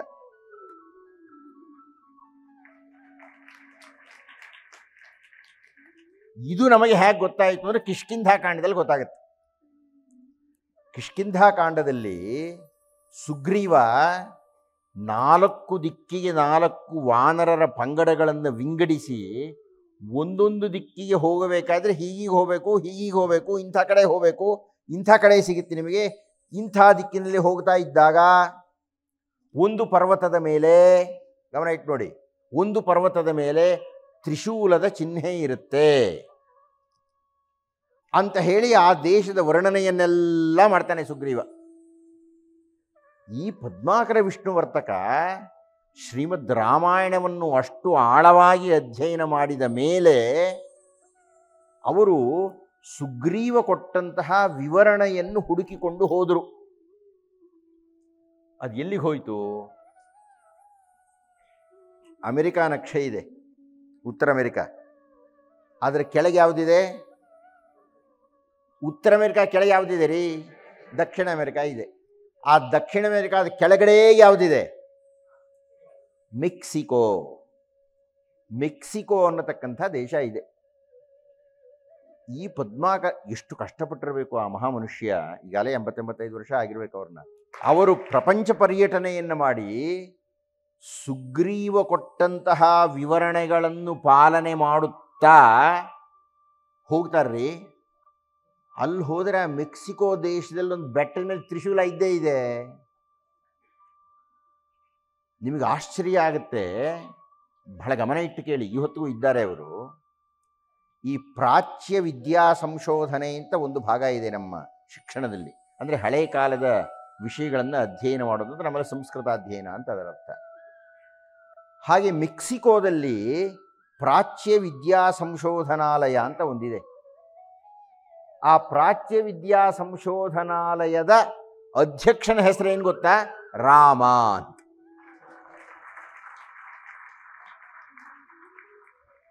ಮೆಕ್ಸಿಕೋದ ಪ್ರಾಚ್ಯ ವಿದ್ಯಾ ಸಂಶೋಧನಾಲಯಾಧ್ಯಕ್ಷನ ಹೆಸರು ರಾಮ. ಅಂದರೆ ಈಗ ಯಾವಾಗಲೂ ಅಲ್ಲ, ಈಗಿದಾರಮ್ಮ ಅವರು. ಅಂದರೆ ಅದು ಹೇಗೆ ರಾಮ ಅನ್ನೋ ಹೆಸರು ಮೆಕ್ಸಿಕೋಗೆ ಹೋಯಿತು? ಮೆಕ್ಸಿಕೋನಲ್ಲಿ ರಾಮ ಅನ್ನೋ ಶಬ್ದ ಪ್ರಯೋಗ ಹೇಗ್ರಿ ಇದೆ? ಈಗ ನಾನು ಒಂದು 2 ನಿಮಿಷ ವಿವರಣೆ ಕೊಡ್ತೀನಿ. ಆ ವಿವರಣೆಯ ನಂತರ ನೀವು ಚಪ್ಪಾಳೆ ಅವ್ರಿಗೋಸ್ಕರ ಹೊಡಿಬೇಕು, ನನಗಲ್ಲ. ದಯವಿಟ್ಟು ಗಮನಿಸಿ. ಅವರು ವಿವರಣೆ ಕೊಡ್ತಾರೆ. ವಾಮನ ಬಲಿಚಕ್ರವರ್ತಿಯನ್ನು ಪಾದದಿಂದ ತುಳಿದು ಪಾತಾಳಕ್ಕೆ ಕಳಿಸಿದ. ನನ್ನ ಸಮಸ್ಯೆ ಇತ್ತಲ್ಲ, ಉಸಿರಾಡೋದು ಹೇಗೆ ಅಂತ. ಅದು ಪಾತಾಳಕ್ಕೆ ತುಳಿದಿದ್ದಲ್ಲ, ಅಷ್ಟು ಕಟಕ ಅಲ್ಲ.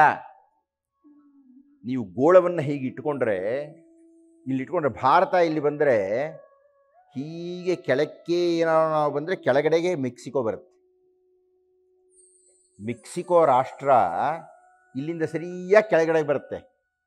ನಾವು ಪಾತಾಳ ಅಂತ ಹೇಳ್ತೀವಿ, ಪಾತಾಳ ಪಾತಾಳ ಅಂತ ಕಾಲಿನಲ್ಲಿ ತುಳಿತೀವಿ. ಅಂದರೆ ಈ ಪಾತಾಳ ಅನ್ನತಕ್ಕಂಥದ್ದು ಕೆಳಗಡೆಗೆ ಬರ್ತಕ್ಕಂಥದ್ದು ಅಂತ ತೋರಿಸ್ತಕ್ಕ, ಪಾತಾಳ ಕಣೆಯ ಕೆಳಗೆ ಅನ್ನೋ ಹಾಗೆ ತೋರಿಸ್ತಕ್ಕಂಥದ್ದು ನಾವು. ಅದು ಸಂಕೇತ. ವಾಸ್ತವವಾಗಿ ಪಾತಾಳ ಅಂದ್ರೆ ತಲ ಅಂದ್ರಿ, ತಲ ಅಂದರೆ ಒಂದು ಭೂತಲ. ಈ ಬಲಿಚಕ್ರವರ್ತಿ ಮೊದಲ ಬಾರಿಗೆ ಉಡ್ಡಯನ ಮಾಡಿ ವಿಮಾನವನ್ನು ಹತ್ತಿಕೊಂಡು ಹೀಗೆ ಸುತ್ತಕೊಂಡು ಹೋಗ್ತಾನೆ. ಆ ಮೆಕ್ಸಿಕೋ ಪರ್ವತದ ಮೇಲೆ ಆ ತ್ರಿಶೂಲದ, ಅವ್ರಿಗೆ ಗೊತ್ತಿಲ್ಲ ತ್ರಿಶೂಲ ಅಂತ ಗೊತ್ತಿಲ್ಲ, ಏನೋ 3 ರೇಖೆ ಇದೆ ಅಂತ ಅವ್ರ ಇತಿಹಾಸದಲ್ಲಿ ಬರೀತಾರೆ. ಆ ತ್ರಿಶೂಲದ ಚಿಹ್ನೆ ವಿಮಾನವನ್ನು ಇಳಿಸತಕ್ಕಂಥ ಚಿಹ್ನೆ ಇದು.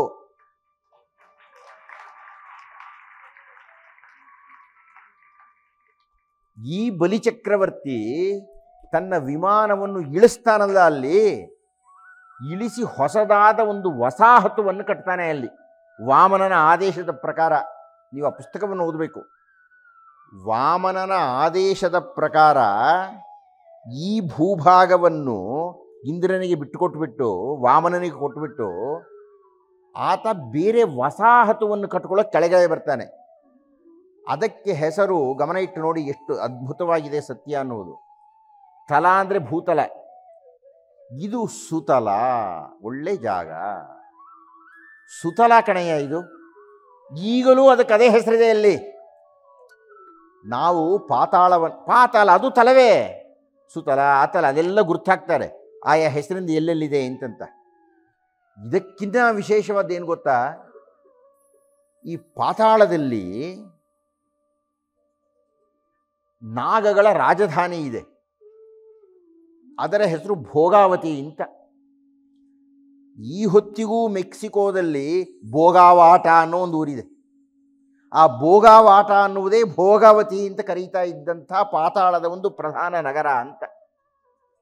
ಈ ಹೊತ್ತಿಗೂ ಅಲ್ಲಿ ಅವರು ವರ್ಣನೆ ಮಾಡ್ತಾರೆ.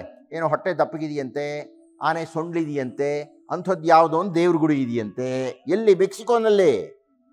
ಅವ್ರು ಹೊಟ್ಟೆ ದಪ್ಪ, ಆನೆ ಸೊಂಡ್ಲು ಏನು ಅಂತ ಗೊತ್ತಿಲ್ಲ. ಏನದು ನೋಡಿ, ನಿಮಗೆ ಗೊತ್ತು, ಅವ್ರಿಗೆ ಗೊತ್ತಿಲ್ಲ. ಪೇಟ ಸುತ್ತಕೊಂಡಿರ್ತಕ್ಕಂಥದ್ದು, ಇದೆಲ್ಲ ವರ್ಣನೆ ಮಾಡ್ತಾರೆ ಅವರು. ಅಂದರೆ ಅರ್ಥ ಏನಪ್ಪ ಅಂದರೆ, ಈಗ ನೀವು ಚಪ್ಪಾಳೆ ಹೊಡಿಲೇಬೇಕಾದ ಸಮಯ, ತಕ್ಷಣ ಹೊಡೆದು ಬಿಡಬೇಡಿ, ಯಾಕೆ ಅಂತ ಕೇಳ್ಕೊಂಡು ಹೊಡೀರಿ. ಭಾರತೀಯ ಸಂಜಾತರು ಭಾರತವನ್ನು ಬಿಟ್ಟು ಮೆಕ್ಸಿಕೋಕ್ಕೆ ಹೋಗಿ ಅಲ್ಲಿ ಭಾರತೀಯರ ವಸಾಹತುವನ್ನು ಆರಂಭ ಮಾಡಿದ್ದರಿಂದಲೇ ಈ ಹೊತ್ತಿನ ದಿವಸ ಅಲ್ಲಿರತಕ್ಕಂಥವನ ಹೆಸರು ರಾಮ ಅಂತ.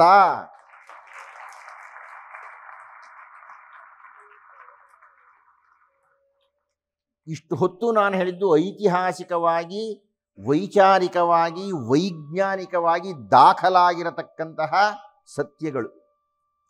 ಇದರಿಂದ ನಾನು ಏನು ಹೇಳಿದ್ದು ಸಾಧಿಸಿದೆ ಅಂದರೆ, ಒಂದು ವಿಮಾನ ತಂತ್ರಜ್ಞಾನ ಅನ್ನೋದು ನಮಗೆ ಗೊತ್ತಿತ್ತು, ಅದನ್ನು ನಾವು ಮೊದಲು ಆರಂಭ ಮಾಡಿದೆವು ಬಲಿಚಕ್ರವರ್ತಿಯ ಕಾಲದಲ್ಲಿ.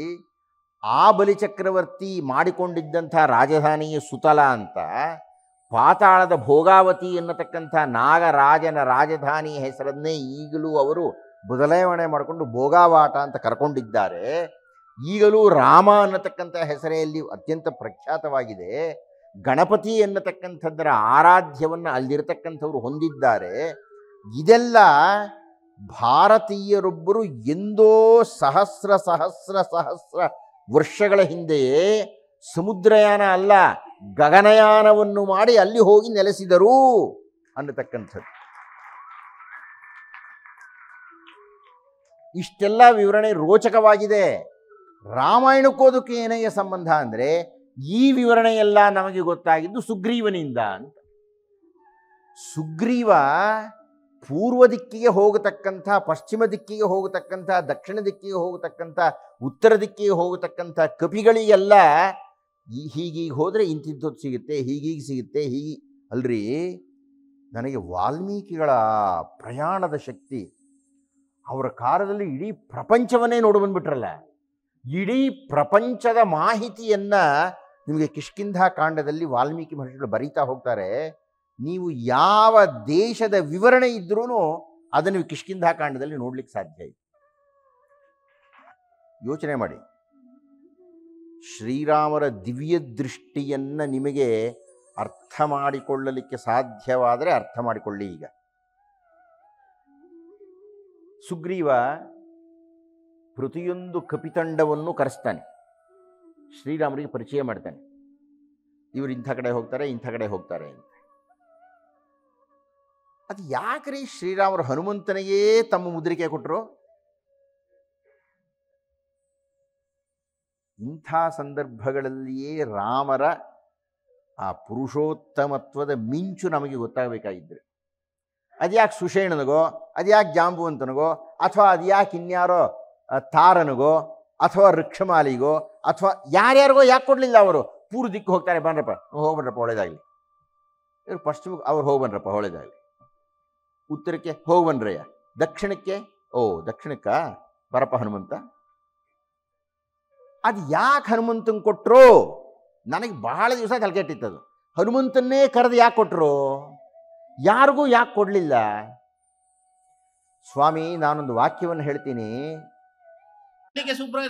ವಾಲಿಗೆ ಸುಗ್ರೀವನಿಗೆ ಯುದ್ಧ, ಅದರಲ್ಲಿ ವಾಲಿ ಸತ್ತ, ಸುಗ್ರೀವ ಗೆದ್ದ, ಆಂಜನೇಯ ಲಂಕೆಗೆ ಹಾರಿದ. ಇದು ಕಿಷ್ಕಿಂಧಾ ಕಾಂಡ. ಆದರೆ ರಾಮಾಯಣದ ಕಾಂಡಗಳಲ್ಲೆಲ್ಲ ಅತ್ಯಂತ ವಿಶಾಲವಾಗಿರತಕ್ಕಂಥ ವಿಷಯ ತುಂಬಿರ್ತಕ್ಕಂಥದ್ದು ಕಿಷ್ಕಿಂಧಾ ಕಾಂಡ. ಈ ಕಿಷ್ಕಿಂಧಾ ಕಾಂಡದಲ್ಲಿ ತುಂಬಿರ್ತಕ್ಕಂಥ ಅನೇಕ ರಹಸ್ಯಾತ್ಮಕವಾದಂಥ ವಿಷಯಗಳನ್ನ ಈ ದಿವಸ ಪ್ರಕಾಶರಾಯರು ಎಲ್ಲರ ಮುಂದೆ ತೆರೆದು ಇಟ್ಟು ಬಿಟ್ಟಿದ್ದಾರೆ. ಕಿಷ್ಕಿಂಧಾ ಕಾಂಡ ಅಂದ್ರೆ ಏನು, ಅದು ಎಲ್ಲಿಗೆ ಹೋಗುತ್ತೆ, ಅದರಲ್ಲಿರ್ತಕ್ಕಂಥ ರಹಸ್ಯಗಳೇನು, ಅದು ಹೇಳ್ತಕ್ಕಂಥ ತತ್ವಗಳೇನು, ರಾಮನ ಗುಣಗಳೇನು, ಲಕ್ಷ್ಮಣನ ಗುಣಗಳೇನು, ಕೋತಿಗಳ ಗುಣವೇನು, ಆಂಜನೇಯನ ಗುಣವೇನು ಮೊದಲಾಗಿರ್ತಕ್ಕಂಥ ಅನೇಕ ವಿಧವಾಗಿರ್ತಕ್ಕಂಥ ರಹಸ್ಯಾತ್ಮಕವಾದಂಥ ವಿಷಯಗಳನ್ನು ಈ ದಿವಸ ಸುಸ್ಪಷ್ಟವಾಗಿ ಸಭೆಯ ಮುಂದೆ ತಂದಿಟ್ಟಿದ್ದಾರೆ. ಈ ಸಭೆಯನ್ನ ಆಯೋಜನೆ ಮಾಡಿರ್ತಕ್ಕಂಥ ಮಹನೀಯರಿಗೆ 1000 ನಮಸ್ಕಾರ ಮಾಡ್ಬೇಕು ನಾವು. ಯಾಕೆ ಮಾಡ್ಬೇಕಪ್ಪ ಅಂದ್ರೆ, ಕೇವಲ ಪಾದುಕಾ ಪಟ್ಟಾಭಿಷೇಕ ಅನ್ನತಕ್ಕಂಥ ಒಂದು ಕಾರ್ಯಕ್ರಮವನ್ನು ಮಾಡಬಹುದಾಗಿತ್ತು. ಏನಿಲ್ಲ, ಬೆಳಗ್ಗೆ ಎಲ್ಲ ವೇದ ಹೇಳ್ತಕ್ಕಂಥದ್ದು, ಸಾಯಂಕಾಲ ರಾಮಾಯಣದ ಪ್ರವಚನವನ್ನು ಮಾಡಿ ಸಭೆಯನ್ನು ಮುಗಿಸ್ತಕ್ಕಂಥದ್ದು. ಇದು ಸ್ವಾಭಾವಿಕವಾಗಿ ನಡೆಯತಕ್ಕಂಥ ಕಾರ್ಯಕ್ರಮ. ಆದರೆ ಈ ಸಭೆಯನ್ನ ಆಯೋಜನೆ ಮಾಡಿರ್ತಕ್ಕಂಥ ಮಹನೀಯರು ಎಷ್ಟು ದೊಡ್ಡದಾಗಿ ಯೋಚನೆ ಮಾಡಿದ್ದಾರೆ ಅಂದರೆ, ಇದರಲ್ಲಿ ಸಮಸ್ತ ವಿಧವಾಗಿರ್ತಕ್ಕಂಥ ಸಾಹಿತ್ಯಾತ್ಮಕವಾಗಿರ್ತಕ್ಕಂಥ ನೃತ್ಯ ರೂಪಕಗಳು ತುಂಬಿರ್ತಕ್ಕಂಥ ಕಾರ್ಯಕ್ರಮಗಳೆಲ್ಲ ತುಂಬಿರ್ಬೇಕು. ಅಂತಹ ಒಂದು ಉತ್ತಮವಾದ ಕಾರ್ಯಕ್ರಮವನ್ನು ಮಾಡಿ ಈ ದಿವಸ ಬೆಂಗಳೂರು ಜನತೆ ಮುಂದಿಟ್ಟಿದ್ದಾರೆ. ಇದಕ್ಕಾಗಿ ಸಾಮ್ರಾಜ್ಯ ಪಟ್ಟಾಭಿಷೇಕ ಅಂತಕ್ಕಂಥ ಮಹತ್ತರವಾಗಿರ್ತಕ್ಕಂಥ ಒಂದು ವೇದಿಕೆಯನ್ನು ಸಿದ್ಧ ಮಾಡಿ, ಆ ವೇದಿಕೆಯಲ್ಲಿ ಅನೇಕ ವಿಧವಾದ ಕಾರ್ಯಕ್ರಮಗಳು ನಡೆಯುತ್ತೆ. ಈ ಎಲ್ಲ ಕಾರ್ಯಕ್ರಮಗಳಿಗೆ ಕಿರೀಟಪ್ರಾಯವಾಗಿರ್ತಕ್ಕಂಥದ್ದು ರಾಮಾಯಣದ ಪ್ರವಚನ.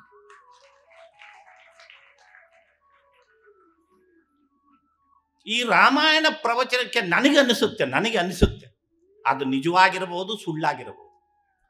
ಅದಕ್ಕೆ ಒಂದು ಸಾಕ್ಷಿ ಇದೆ, ಒಂದು ನಿದರ್ಶನ ಇದೆ.